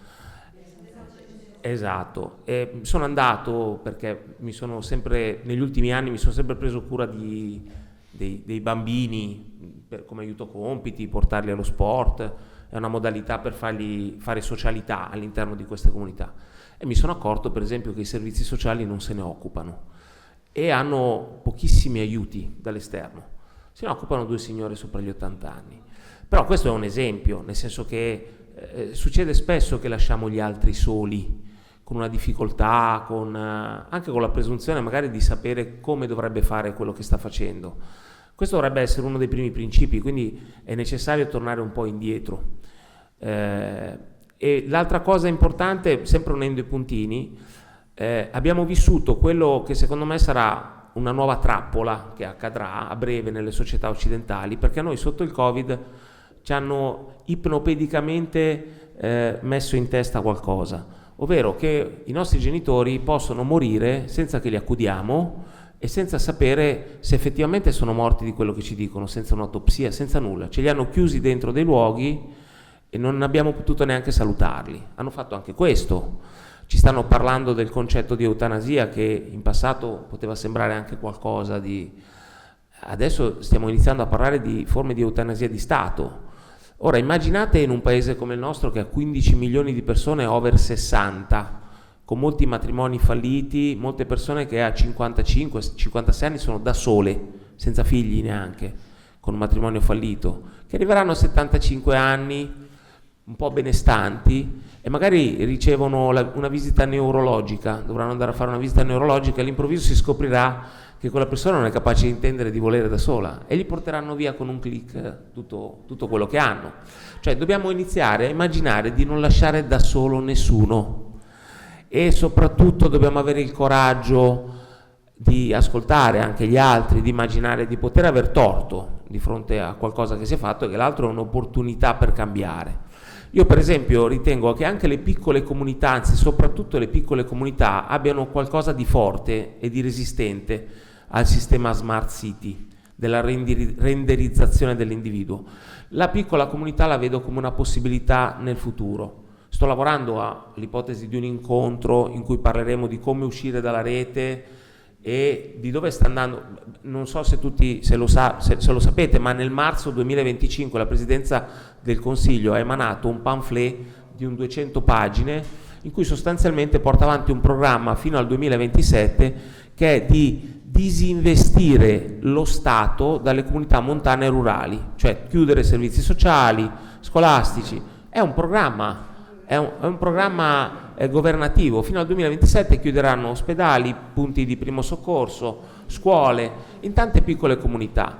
Questo è una minaccia alla piccola comunità, però potrebbe essere anche un'opportunità. Dobbiamo poterla trasformare l'assenza di questo Stato in un'opportunità e per farlo abbiamo bisogno degli altri e di ascoltare gli altri e di non lasciare gli altri da soli anche. Scusate se sono uscito da... Sì, il microfono. C'è il signore De Farano. Vai. Salve, tu mi senti? Sì. Sì. Dietro a Street, Vanguard e BlackRock, che lei cita spesso e che le ha chiamate uno e Trino, se non vado errato, qualcuno è riuscito a capire chi è? Perché sembrano dei soggetti astratti che muovono trilioni ogni anno. L'altra domanda, se posso, mi rendo conto che è un po' complessa, però come è cambiato il giornalismo negli ultimi 50 anni? Lo so che forse lei mi dirà, ci vorrebbero dei giorni per dirlo, però... Allora, tanto rispondo alla prima domanda allora, io non so, perché bisogna spiegare anche a chi non sa di che cosa si sta parlando.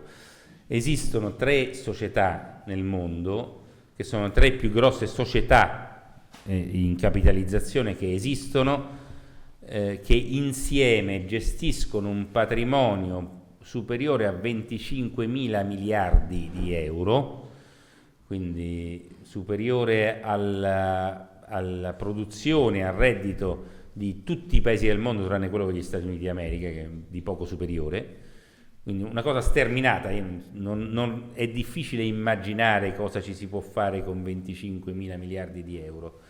Però queste società, che sono delle società che hanno per dovere, prendono soldi delle persone, quindi probabilmente anche i soldi vostri sono dentro queste società, e li investono in altre aziende per farli fruttare. Questo è il meccanismo, diciamo, sano, se ci potesse essere un meccanismo sano in una cosa del genere. In realtà investire nelle aziende vuol dire che comprano pacchetti azionari di aziende e quindi comprando pacchetti azionari di aziende entrano nei consigli di amministrazione e in alcuni casi controllano i consigli di amministrazione, quindi prendono il sopravvento all'interno delle aziende, potendo contare su una liquidità che non ha nessun altro soggetto al mondo, nemmeno gli stati. Solo in Italia hanno investito oltre 160 miliardi di euro, quindi immaginate quante aziende controllano. Prende tutte le banche italiane, Unicredit, San Paolo, Monte dei Paschi e così via, le più grandi aziende come l'Enel, la CEA o che so io, controllano la società Autostrade, non è Benetton, sono loro che la controllano aziende che producono armi, che fanno insomma, hanno le mani su gran parte del nostro paese. Si stanno comprando anche le multi-utility comunali, laddove sì. gli interessa, le reti idriche. La CEE, è la più grossa d'Italia, è quella che gestisce Roma, ma un sacco di altri posti, è una di queste. Però insomma fanno questo, e facendo questo, comprandosi i pezzi di aziende, le gestiscono e possono fare quello che vogliono, quindi possono prendere aziende, ed è successo tante volte in Italia negli ultimi anni, che sono totalmente profittevoli, cioè funzionano bene, e le chiudono, e i dipendenti non capiscono, dice: ma la nostra azienda funziona benissimo, un'eccellenza nel mondo, perché va chiusa? Perché va chiusa non è la domanda giusta, è chi ci guadagna la chiusura che è la domanda giusta, e accade in continuazione queste cose, cioè possono fare tutto quello che vogliono, tanto possono fare quello che vogliono che la nostra Presidente del Consiglio, Giorgia Meloni, da quando si è insediata a Palazzo Chigi, ha già incontrato 3 volte il fondatore e amministratore delegato della più importante di queste 3 aziende, che si chiama BlackRock. Larry Fink è andato lì personalmente, 3 volte ha avuto un colloquio privato con la Meloni. Cosa si sono detti non si ha la più pallida idea, però insomma si può anche immaginare. Tra le varie cose, loro possiedono le case farmaceutiche, quindi Pfizer, Moderna e così via, è roba loro. Possiedono le principali industrie di armamenti, possiedono le società di rating, quindi danno i voti agli stati e alle aziende, possiedono le società le miniere, le società che si occupano di petrolio, di gas, eccetera, eccetera, eccetera. Hanno già comprato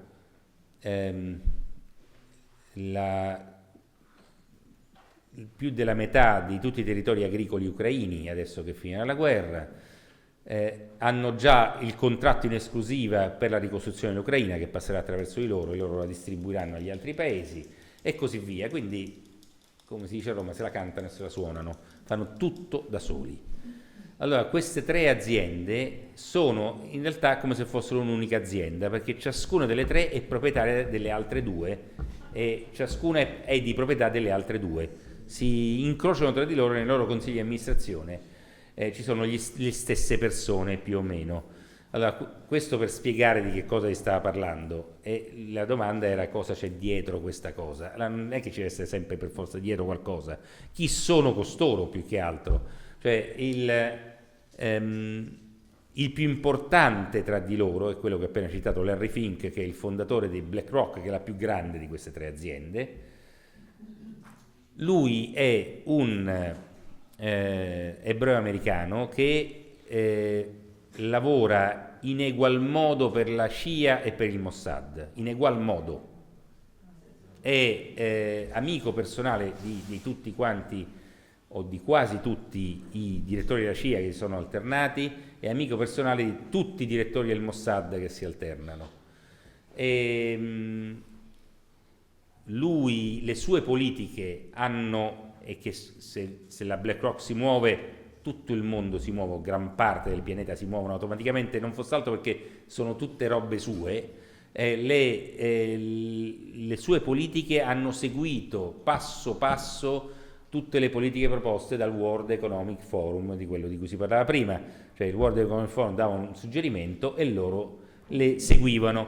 Tanto sono stati diligenti che Klaus Schwab non è più il presidente del World Economic Forum, ma lo è Larry Fink, cioè l'amministratore delegato di BlackRock di cui abbiamo parlato, è diventato direttamente il presidente del World Economic Forum, quindi a questo punto le cose se le dice direttamente da solo senza dover ascoltare altri.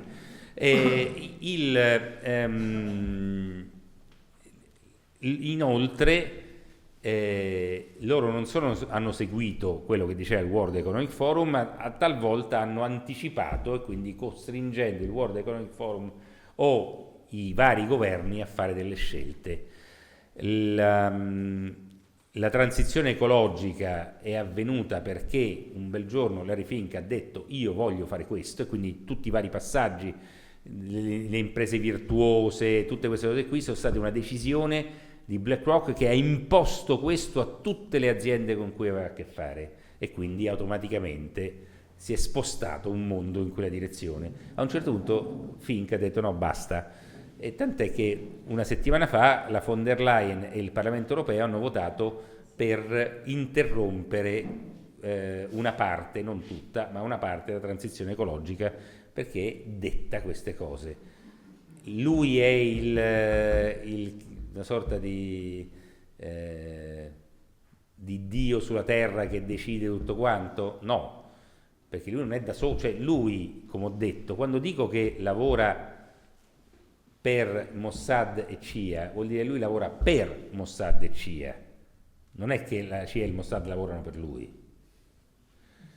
E entrambi questi soggetti hanno a loro volta dei vari altri soggetti più o meno grandi, non so, comunità di vario genere o singole persone che ne determinano le politiche, perché il mondo, quando dico che gli esseri umani sono tante cose insieme, il mondo è tante cose insieme, ed è così. Non esiste una persona, non esistono 10 persone che si incontrano, ma tutto è collegato, e per riuscire è come un filo, cioè incominci a tirare una cosa e ti esce fuori questo filo infinito che continua a tirare, magari fa giri tortuosi, ma così funziona, nel senso c'è qualcuno che è il capo di qualcun altro che a sua volta però è il dipendente, per semplificare, di un'altra persona che è questo nuovo capo, è il dipendente di colui che era dipendente di un'altra persona, cioè è come le scale di Escher, non so se avete presente che sono queste scale che non si capisce dove è l'alto e dove è il basso, che alla fine ogni cosa è l'alto e il basso. Ecco, il mondo è fatto così, il punto è riuscire a districarsi e capire i legami che ci sono tra i vari soggetti e come districarsi tra questi legami.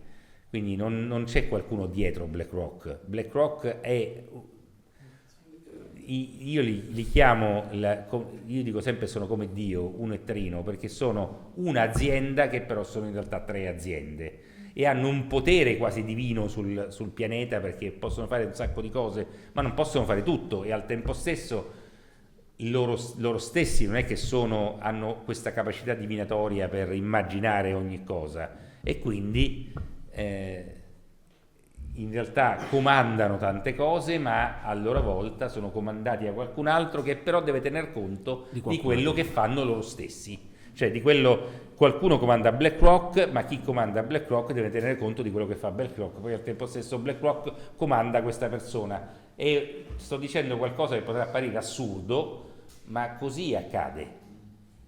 Adesso, se no, se dobbiamo entrare in ogni particolare, la mia risposta finisce tra una settimana. Però insomma è in realtà molto più complesso. La seconda domanda invece è proprio la domanda, veramente si può fare un evento su questa cosa qui. È una di quelle cose che vanno spiegate. Se devo semplificare una risposta, come è cambiato il giornalismo, io direi che l'informazione, che di differenza rispetto a prima c'erano i vari soggetti dell'informazione, che erano prima solamente i giornali, poi è arrivata la radio, poi la televisione e poi internet, che erano soggetti editoriali. Quindi si occupavano, chi era proprietario di queste cose si occupava di questo e non si occupava di altro. Oggi tranne rari casi, hanno smesso di essere soggetti editoriali, sono quasi tutti soggetti economici o finanziari, quindi hanno altri interessi rispetto all'informazione. Questo è il primo punto. Il secondo è la concentrazione dell'informazione. Prima c'erano ogni giornale, ogni TV, ogni radio aveva un proprietario differente, adesso invece tendono a concentrarsi.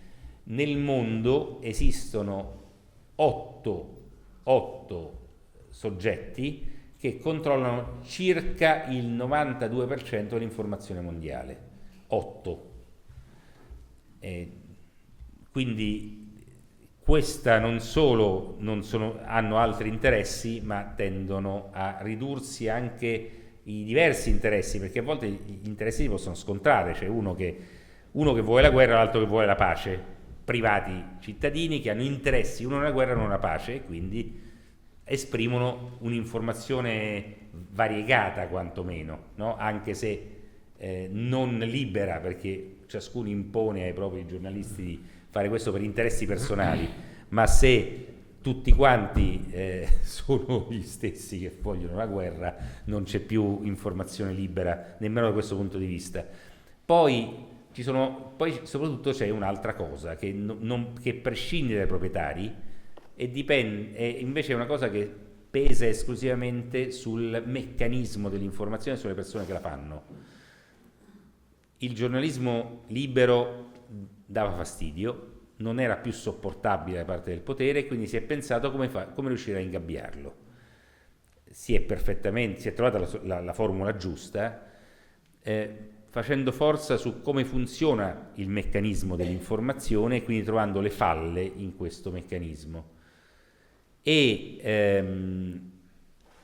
si è riusciti attraverso togliendo denaro e tempo all'informazione, perché per fare informazione serve tempo, che è il tempo che ci vuole per trovare una storia, analizzarla bene, verificare se quello che si è trovato è vero oppure no, se ci sono altre cose e così via.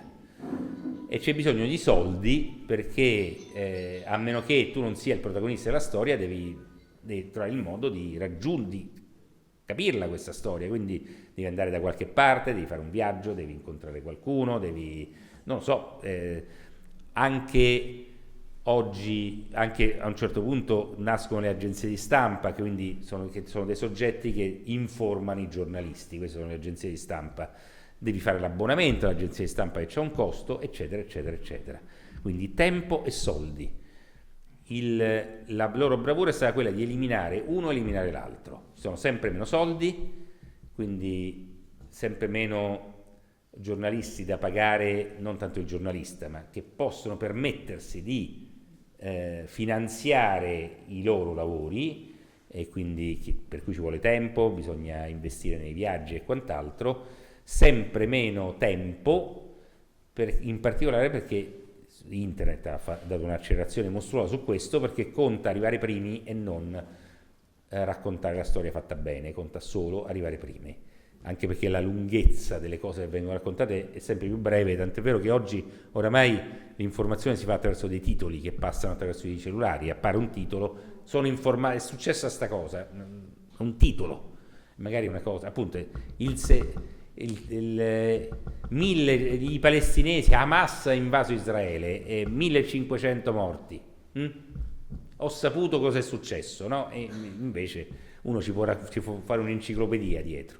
Ecco, tutto questo ha reso i giornalisti sempre più incapaci di fare il proprio lavoro, al di là di quelli che sono venduti, di quelli che si autocensurano e così via, ma come tutte le cose, tu smetti di farle, disimpari a farle. E quindi se tu smetti di investigare, disimpari a investigare. Se tu smetti di prenderti tempo per verificare le fonti, disimpari a fare quello, non lo fai più.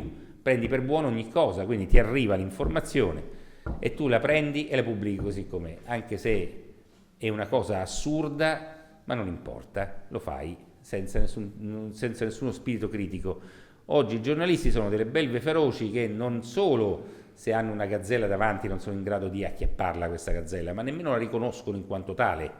Pensano che sia un animale da compagnia e da leoni stanno lì a guardarla e ci discutono, mentre invece un normale giornalista, la gazzella che sarebbe la notizia, insomma il fatto che accade, dovrebbe azzannarla, riconoscerla e azzannarla, cosa che non accade più. Quindi si sta creando una classe di giornalisti, di informatori che non sanno fare il loro lavoro.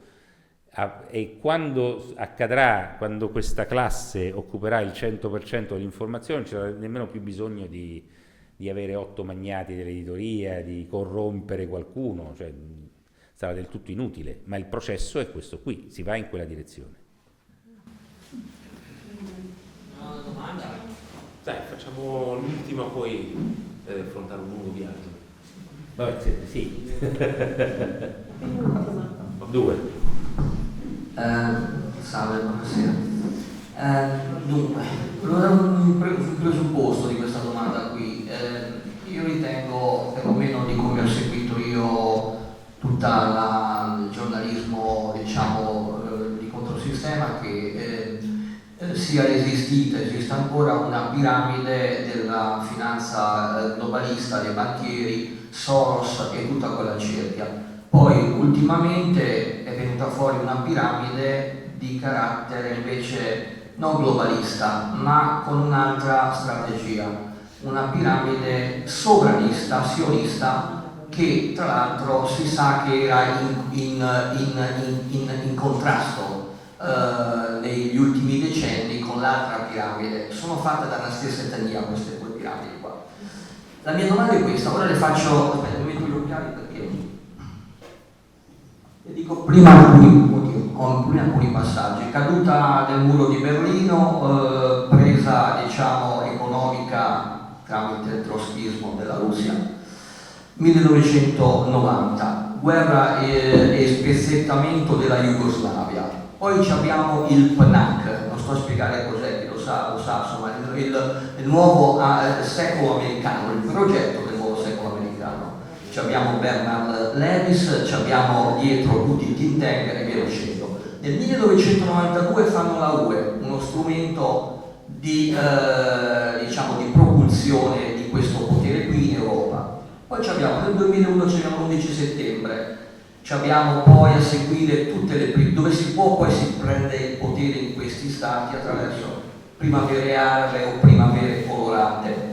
Abbiamo anche la presa con una primavera colorata del 2014 dell'Ucraina. Poi andiamo a prendere tutti i paesi che conviene sottomettere, prendere giù nel Medio Oriente, quindi abbiamo Iraq, Libia. Arriviamo al 2020, abbiamo questo colpo di Stato mondiale, pandemia Covid. Dopodiché sembra quasi che le cose siano fatte. Parlano del nuovo ordine mondiale, prima ne parlano, poi dicono non abbiamo parlato e poi si capisce che c'è questo NWO. Dopodiché cosa succede? La Cina diventa una potenza militare, una potenza economica, supera gli USA e nel 2022 abbiamo questa provocazione con lo scoppio della guerra Ucraina-Russia.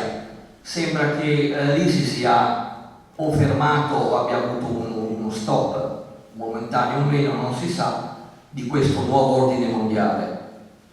Abbiamo poi questo evento, il 7 di ottobre 2023. Il 7 di ottobre 2023 viene fuori un mondo che la gente non conosceva, quello di un governo che ha dentro di sé degli fondamentalisti dei Chabad Lubavitch che vogliono prendere il mondo, che stanno aspettando alcuni la caduta di Edom per fare la nuova grande Israele. Quello che chiedo, se minimamente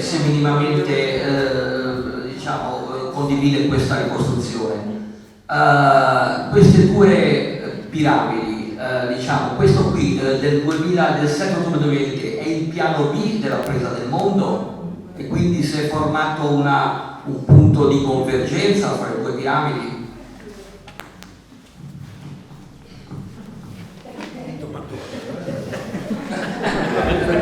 Allora, Posso fare la mia perché molto semplicemente poi non me la ricordo un attimo perché qui devo tirare fuori le mie reminiscenze egizie, quindi ci vuole un minimo di tempo. Allora, è difficile perché il punto è che già si parte dal presupposto che esistono delle piramidi e che ci sono due piramidi che, da quello che ho capito, in realtà non sono realmente differenti l'una dall'altra.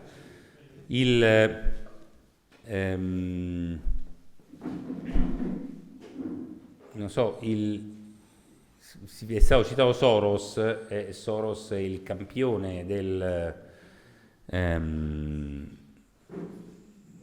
sionismo, è il campione di tante altre cose. Il sionismo è un nazionalismo, ma è un nazionalismo strano, non è un nazionalismo sovranista,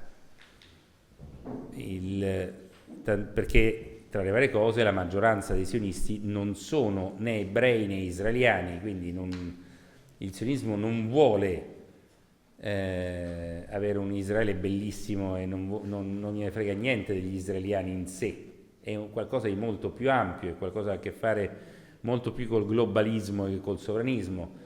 Quindi non lo so, adesso sto cercando di andare a memoria delle due piramidi, però insomma a occhio non mi rispecchio in quelle, non credo che esistano queste due piramidi, non penso nemmeno ci siano piramidi. Probabilmente ce ne sono molte altre, ma insomma è un po' più complicato di così. L'elenco degli eventi che sono stati ricostruiti, che sono stati citati, è un elenco di eventi catastrofici, un elenco di eventi che hanno portato a dei cambiamenti, ma non tutti nello stesso modo, non sono eventi paragonabili l'uno all'altro e soprattutto non sono gli unici, se uno ragiona così. Come cercavo di spiegare prima, non tutti gli eventi sono uguali, sono eventi che ti fanno passare idealmente da un'isola all'altra, da un mondo all'altro, da una fase all'altra, eventi che questa cosa qui non la fanno. Il caduto del muro di Berlino è uno di questi eventi, ma da solo io lo associo alla guerra jugoslava, perché sono due eventi che sono strettamente connessi tra di loro. Per guerra jugoslava non intendo quello che è successo in Jugoslavia, la guerra jugoslava ha realmente cambiato il mondo. C'è un libro laggiù che si chiama The Italy Project, in cui spiego come l'Italia è stata decisiva per quelle guerre, senza l'Italia non si sarebbero mai fatte, e perché era così importante la guerra jugoslava, perché senza quelle guerre il mondo di oggi sarebbe il mondo, non la Jugoslavia, il mondo di oggi sarebbe stato totalmente differente. Ci sono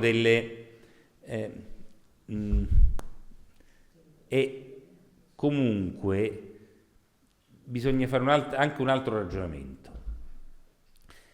Noi abbiamo una tendenza, questa non è una critica a lei, è un ragionamento generale, noi abbiamo una tendenza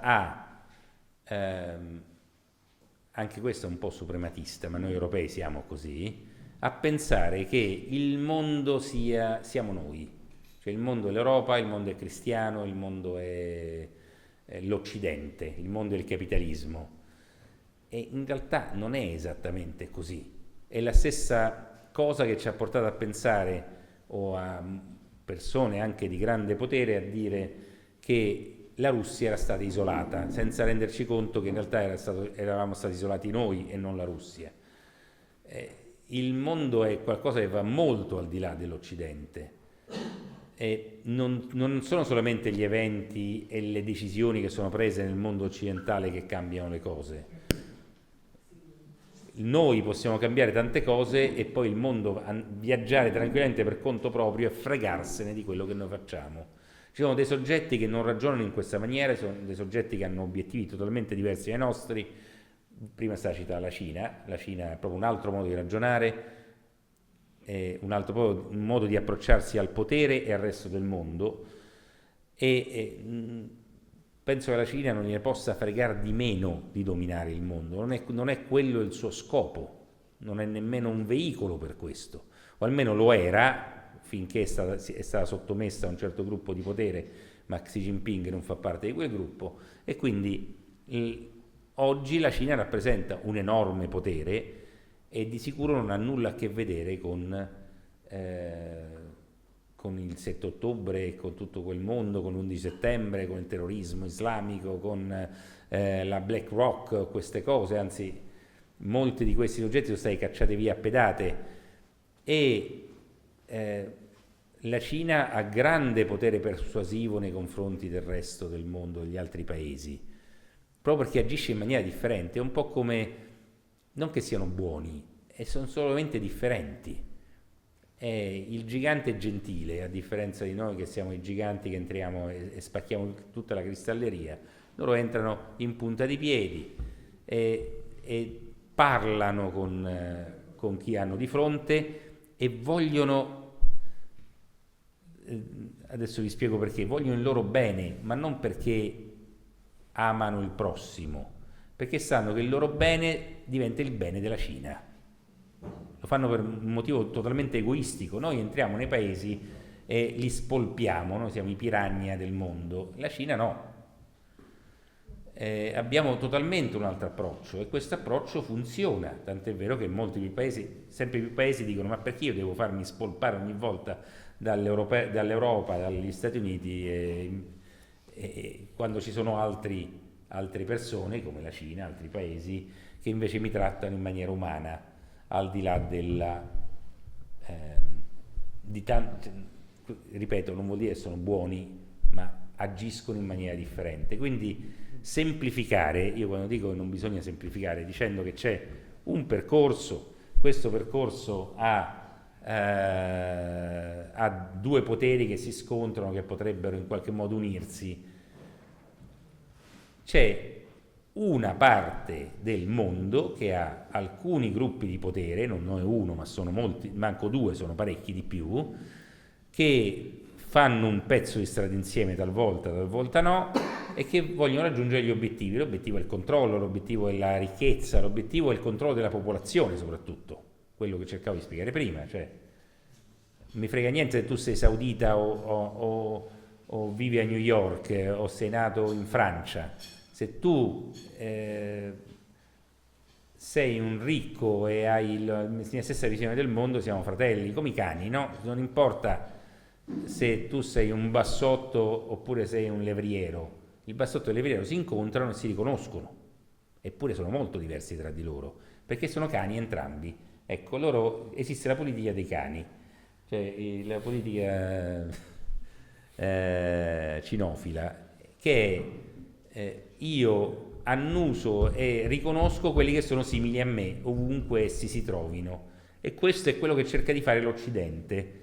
Il potere in Occidente dice: mettiamoci tutti insieme e freghiamo tutti quanti gli altri. Il punto è, una volta fatto questo, non sono mica tutti d'accordo su come condurre la nave, c'è chi vuole andare a sinistra, chi a destra, chi sopra, chi vuole tornare indietro, e quindi si scannano tra di loro, quindi sono poteri differenti che si affrontano. Dopodiché non sono manco tutti cani, perché ci sono alcuni soggetti in giro per il mondo che magari sono più felini che canini, o hanno addirittura altri sono dei pesci, altri sono altre cose ancora, e quindi vogliono vivere in maniera diversa. Il mondo è questo, e il mondo anglosassone, che non ha capito mai questa cosa, ha combinato solamente disastri e continua a combinarne, perché pretendono invece di avere un mondo fatto di soli cani, che comunque va al nostro diciamo, danneggia noi, ecco.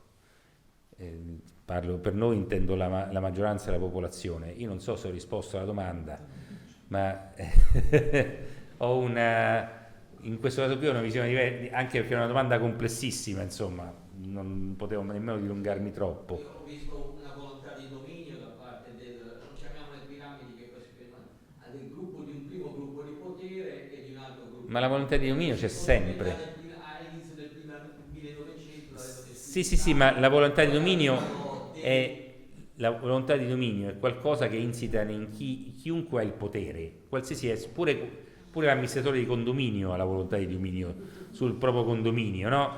Vuole imporre le cose. Se uno ha un potere, vuole esercitare questo potere e non vuole mollarlo. Quindi questa è una cosa, non tutti gli esseri umani, ma insomma buona parte è così. Poi ci sono quelli più sani che se ne fregano di queste cose, però è gente più rara. Di solito io il potere ne voglio sempre di più e quello che ho non lo mollo, e quindi agiscono tutti in quella direzione.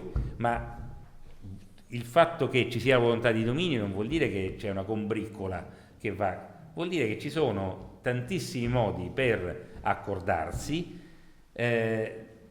probabilmente sono visioni molto diverse, quindi è anche difficile accordarsi poi una volta che si è preso il potere, se questo si intende, ma è ancora più complicato prendere il potere perché ci sono proprio dei soggetti che non ragionano così, hanno proprio un altro modo di fare.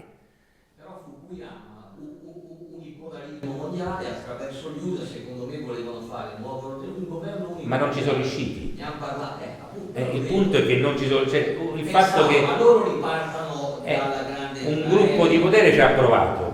Hanno fatto un colpo di Stato nel 1963 a Dallas, hanno fatto fuori John Fitzgerald Kennedy e da allora hanno dominato gli Stati Uniti e hanno cercato di imporre questa cosa al mondo. In parte ci sono riusciti, hanno fatto un casino, sono scoppiate guerre a destra e a manca, hanno disintegrato questo pianeta e alla fine non ci sono riusciti, quindi non è che aggiungo io per fortuna. L'Occidente è preso comunque. Sì. L'Occidente è preso. Cioè, Marianna. Sì, molto semplicemente, ritornando al 7 ottobre, abbiamo detto che è stato pensato dalle stesse persone dell'11 settembre e mi interessava qualche spoilerata in più su che cosa è successo il 7 ottobre e che cosa significa che ci sono dietro le stesse persone, in che modo è coinvolto Hamas, quindi ci sono degli accordi e cosa è successo proprio sul campo. So che non ci sono indagini, non ne vuole... Sono 12 domande in una e ciascuna di queste prevederebbe risposte lunghissime, quindi provo anche qui a riassumere, a cercare... Allora, che è successo sul campo? Sul campo è semplicemente successo che, molto plasticamente, un gruppo di vari palestinesi, Hamas era solamente una di queste componenti, tutti parlano solo di Hamas, in realtà tutti i gruppi palestinesi tranne Al-Fatah, tranne l'Organizzazione per la Liberazione della Palestina, hanno partecipato a questa operazione, hanno magicamente trovato le frontiere di Israele senza nessun tipo di difesa e pure i cancelli aperti. Sono entrati, hanno fatto una loro azione che era volta al sequestro degli ostaggi, cioè il 7 di ottobre era un'operazione di sequestro, non era un'operazione di sterminio o di omicidio, era di sequestro. Se voi andate a vedere la natura dei morti, perché è una delle cose che non si fa, è vedere ma chi è morto. Allora, sono morte 1400 persone, di queste 1400 persone tra gli israeliani, perché poi sono morti, anzi in realtà tra gli israeliani sono morte 1200, di queste 1200 persone morte, perché poi sono morti 1500 palestinesi quel giorno che c'è stata una battaglia, ovviamente i palestinesi non contano quando muoiono, abbiamo capito, però insomma tra gli israeliani morti c'è una parte che sono militari, quindi ci sarà una battaglia, sono scontrati, i militari sono morti, x militari israeliani e molti di più militari palestinesi. Dopodiché sono morti civili, circa 800, non vorrei sbagliare, mi pare 847 civili. Quindi solo una parte di questi sono 150 militari, se non sbaglio, israeliani. Anche di più, sì, comunque insomma 847 civili. Ed è la cosa che ha fatto la grande differenza. Allora, di questi 847 civili, circa 750, ma si pensa anche 800, sono stati uccisi dagli stessi israeliani. E questo fa una grande differenza, perché dire che c'è stata un'operazione in cui sono morti 47 civili e un'operazione in cui sono morte 1200 persone, c'è un'enorme differenza. Quando hanno scritto i documenti quello che bisogna fare il 7 ottobre, quali erano gli obiettivi? Uno dei punti era creare il massimo di orrore possibile, e il massimo di orrore si crea anche con i numeri. L'11 settembre sono morte 3.000 persone e il modo con cui sono morte queste persone che sono bruciate vive, persone che hanno avuto la testa mozzata, persone che erano squartate, eccetera eccetera. Allora, quando si va a vedere, e persone inermi ovviamente, donne, bambini, anziani, quando si va a analizzare queste cose si scopre che i civili, cioè quelli che sono morti in maniera raccapricciante, sono tendenzialmente i civili, quindi non i militari. I civili morti in maniera raccapricciante sono morti perché sono stati colpiti da ordigni che li hanno trasformati in qualcosa, li hanno fatti morire bruciati vivi, li hanno decapitati e così via. Ordigni, quindi bombe. I palestinesi non avevano bombe, le bombe c'erano gli israeliani. Quando dico che la grande maggioranza dei civili sono stati uccisi dagli israeliani, perché sono arrivati gli elicotteri carnati e hanno sparato missili Hellfire o hanno sparato colpi di cannone che hanno fatto esattamente questi tipi di danni e hanno creato il numero di morti esagerato e il modo in cui sono morti, cioè l'orrore. Poi a questo si sono aggiunte un sacco di altre cose che però non, se no diventa troppo lunga, però insomma il 7 ottobre è stato questo e tutto questo è stato possibile perché a un certo punto l'intera difesa israeliana era svanita nel nulla. Tant'è che c'è stato perfino una specie di sbarco in Normandia. Tra le varie cose stava uno sbarco di palestinesi in Israele. Sapete che c'è il blocco navale, no? Intorno a Gaza, non c'era manco più quello, cioè non c'era più niente né in cielo né in mare né in terra. Gli israeliani non c'erano più, tranne pochi israeliani che sono morti in questa battaglia.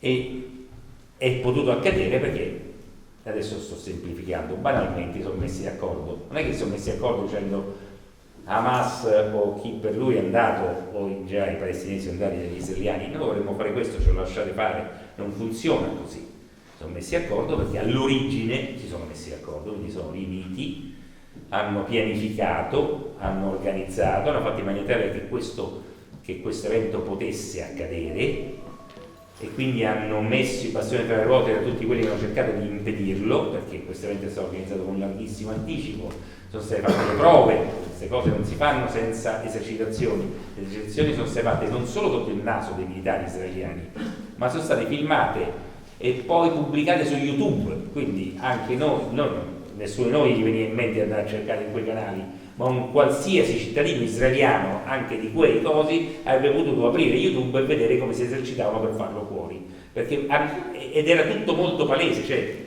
per esercitarsi hanno costruito le finte torrette delle barriere, hanno preso dei carri armati che sono identici ai carri armati israeliani, rifacendoli così, hanno riprodotto la battaglia come si fa nelle simulazioni, non so, di Waterloo o dello sbarco in Normandia, cioè hanno fatto qualcosa che era proprio esattamente il 7 ottobre e tutto questo l'hanno fatto filmandosi e pubblicando su YouTube e sotto, anche senza filmandosi, esattamente sotto gli occhi di migliaia di soldati israeliani per 1 anno e mezzo, non per 2 giorni, per 1 anno e mezzo, ma tutte le prove possibili, compreso la prova generale prima di fare la cosa. E tutto questo è stato possibile appunto perché c'è stata un'unica organizzazione in cui erano d'accordo gli uni e gli altri, ognuno ha fatto il proprio dovere, l'hanno fatto a meraviglia. Tutti quelli che hanno assaltato Israele erano consapevoli di tutto questo? Probabilmente no, perché una delle cose che ha sorpreso i palestinesi, e questo emerge da tantissime testimonianze, anche testimonianze israeliane, è che loro non si aspettavano per esempio di trovare il festival musicale, non lo sapevano. Quel festival era stato messo lì apposta per essere trovato dai palestinesi, ma i palestinesi non lo sapevano. Quindi loro gli è stato detto fate questa cosa, voi non vi preoccupate, qualcuno ovviamente tra i loro capi anche militari probabilmente lo sapeva, ma la massa non lo sapeva, era rimasta sorpresa. Loro hanno fatto questa cosa per sequestrare israeliani. Nei documenti precedenti al 7 ottobre, alcuni di questi risalgono a più di 1 anno prima, c'è scritta una cifra, cioè di quante persone dovevano essere sequestrate. La cifra era 250. Sono state sequestrate 251 persone. Cioè esattamente quello che è stato pianificato, hanno fatto esattamente quello che dovevano fare e sono rimasti sorpresi che a un certo punto gli israeliani hanno incominciato a uccidere tutti e quello almeno da parte palestinese era la totale sorpresa, cioè loro dovevano entrare, prendersi le persone e portarsele via. Si sono trovati un festival, quello, quell'altro e improvvisamente l'inferno, non per uccidere loro ma per far fuori gli israeliani. In che cosa è simile al 7 ottobre? È simile, ho cercato di spiegare prima, all'11 settembre, sono 2 eventi sovrapponibili per dei concetti base, cioè come la firma di un assassino, come lo stile di un pittore. Sono due eventi totalmente sovrapponibili per tantissimi punti che si sono che diciamo sono accaduti sia in sequenza, sia prima, durante e dopo l'11 settembre, sia prima, durante e dopo il 7 ottobre. E quindi quando uno vede questo, il minimo di sospetto è: fammi vedere se, visto che il modus operandi è lo stesso, se c'è un serial killer, cioè c'è qualcuno che lo fa sempre questa cosa. E ci sono delle persone, io faccio un nome tra i tanti, che un certo Elliot Abrams, un cittadino statunitense sionista, è un ebreo sionista statunitense, e lui è una di queste persone, cioè una delle persone che ha scritto materialmente i piani dal punto di vista ideologico, non i piani militari, dal punto di vista ideologico, come bisogna fare l'11 settembre, c'è bisogno di questo perché dobbiamo raggiungere questi obiettivi, e lui l'ha scritto. Lui ha scritto tante cose, e anche la persona che ha indicato, che ha suggerito a Colin Powell di andare alle Nazioni Unite mostrando la provetta, dicendo che gli iracheni avevano le armi di distruzione di massa e mostrando quella provetta. Lui ha tante cose, nel corso degli ultimi 50 anni ne ha fatte di cotte e di crude in tutto il mondo, e fa questo. Non è l'unico, sono tanti, ci sono tanti americani, ci sono tanti britannici, perché il Regno Unito ha avuto un ruolo, i francesi hanno avuto un ruolo, i tedeschi hanno avuto un ruolo, gli italiani hanno avuto un ruolo. Voi avete, in questa regione avete una banca che domina la regione, si chiama Monte dei Paschi di Siena. Ecco, il Monte dei Paschi è una delle banche che sono coinvolte in queste cose, perché queste cose costano, come gli articoli, ancora di più costano le guerre,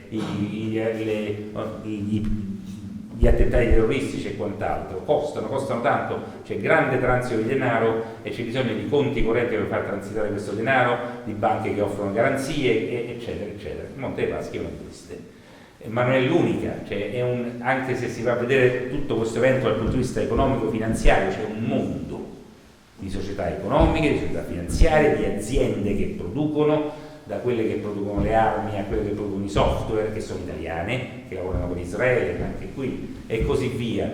C'è un mondo là dietro, e il mondo è replicabile, perché quel mondo l'11 settembre è stato fatto attraverso una banca italiana, per esempio, esattamente come il 7 ottobre. Quindi è un mondo che si replica, che alcune volte ha esattamente le stesse persone, in questo caso ce l'ha. E queste stesse persone sono esattamente le stesse persone che hanno pianificato anche la guerra in Ucraina. Ci sono state delle riunioni in cui sono incontrati, in cui hanno discusso, ci sono i verbali di queste riunioni, sa chi si è incontrato in queste riunioni. Quindi se io faccio dei nomi a voi non dicono nulla, ma insomma ci sono, a queste riunioni hanno partecipato uomini del Dipartimento di Stato degli Stati Uniti, uomini di logge o di logge massoniche americane o di fondazioni culturali americane legate alla politica, uomini dei servizi segreti tedeschi, francesi, inglesi, italiani, polacchi, uomini del nazisti ucraini, nazisti lituani, lettoni, estoni, polacchi, fondamentalisti islamici, uomini dell'ISIS, uomini di Hamas, sionisti, uomini del Mossad, uomini di Erdogan, dei servizi segreti turchi, uomini del Qatar, eccetera, eccetera, eccetera. Quindi ognuno ha goduto di questa cosa, stanno ridisegnando una fetta di mondo, è una di queste fasi in cui si riscrive in qualche modo la storia, cioè si cerca di riscrivere il futuro, e alcune cose gli riescono, la guerra ucraina gli è riuscita un po' meno bene rispetto a quello che volevano. Il 7 ottobre invece gli è riuscito meglio, ma non tutto. L'Iran sta ancora lì, non è stato fatto fuori, altri paesi sì, l'Iran no. E quindi insomma, non so se ho risposto alla domanda, però dovrei rispondere anche solo in 20 minuti a qualcosa che è infinitamente più complesso. Cerco di dare insomma degli stimoli, spero. prima di abbandonarvi, perché giustamente volete andare a cena, vi capisco, beati voi. È pranzato che era la cena anche, io ho 4 ore di viaggio davanti, vabbè. Vi volevo dire una cosa a cui tengo, perché volevo spiegarvi perché io scrivo libri. C'è un motivo per cui io faccio libri e non faccio altro. Sì, mi capita di fare anche film, faccio incontri, faccio tante cose, però tendenzialmente scrivo libri. A proposito della domanda sulla consapevolezza, perché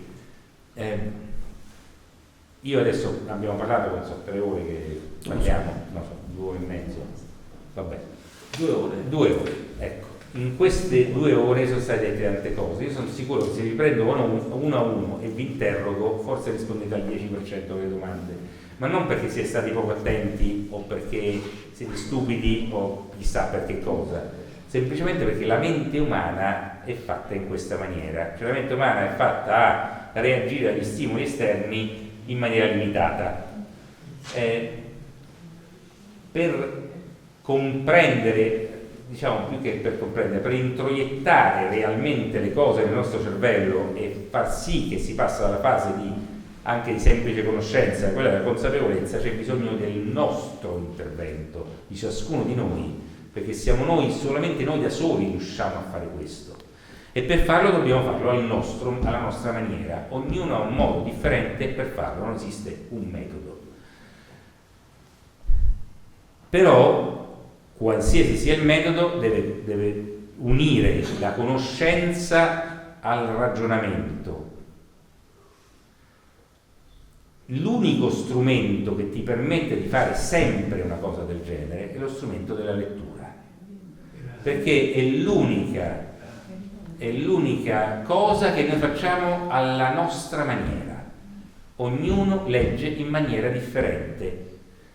C'è chi legge rapidamente, chi legge lentamente, chi legge pagina per pagina, chi salta le pagine, chi parte dalla fine e poi torna all'inizio e così via. C'è chi va avanti e ogni tanto torna indietro, c'è chi prende appunti su un block notice, c'è chi sottolinea, chi scrive ai margini, chi legge e poi dopo 3 mesi si va a rileggere alcune cose perché vuole capire meglio, perché tanto un libro è scritto in una maniera, le parole che sono scritte su quel libro tra 150 anni saranno esattamente le stesse nello stesso ordine.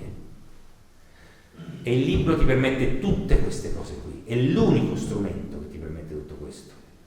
Per questo io scrivo libri, perché è l'unico modo che io ho, che credo sia valido, per cercare di trasmettere le informazioni in maniera tale che voi le recepiate in maniera giusta, magari per acquisire maggiore consapevolezza. Quindi quello che io vi invito a fare è di leggere libri, leggere tanto, alla vostra maniera. Anche a chi non piace leggere libri, iniziate a leggerli, perché se no rimanete al piano di sotto, le scale non le prendete e manco l'ascensore.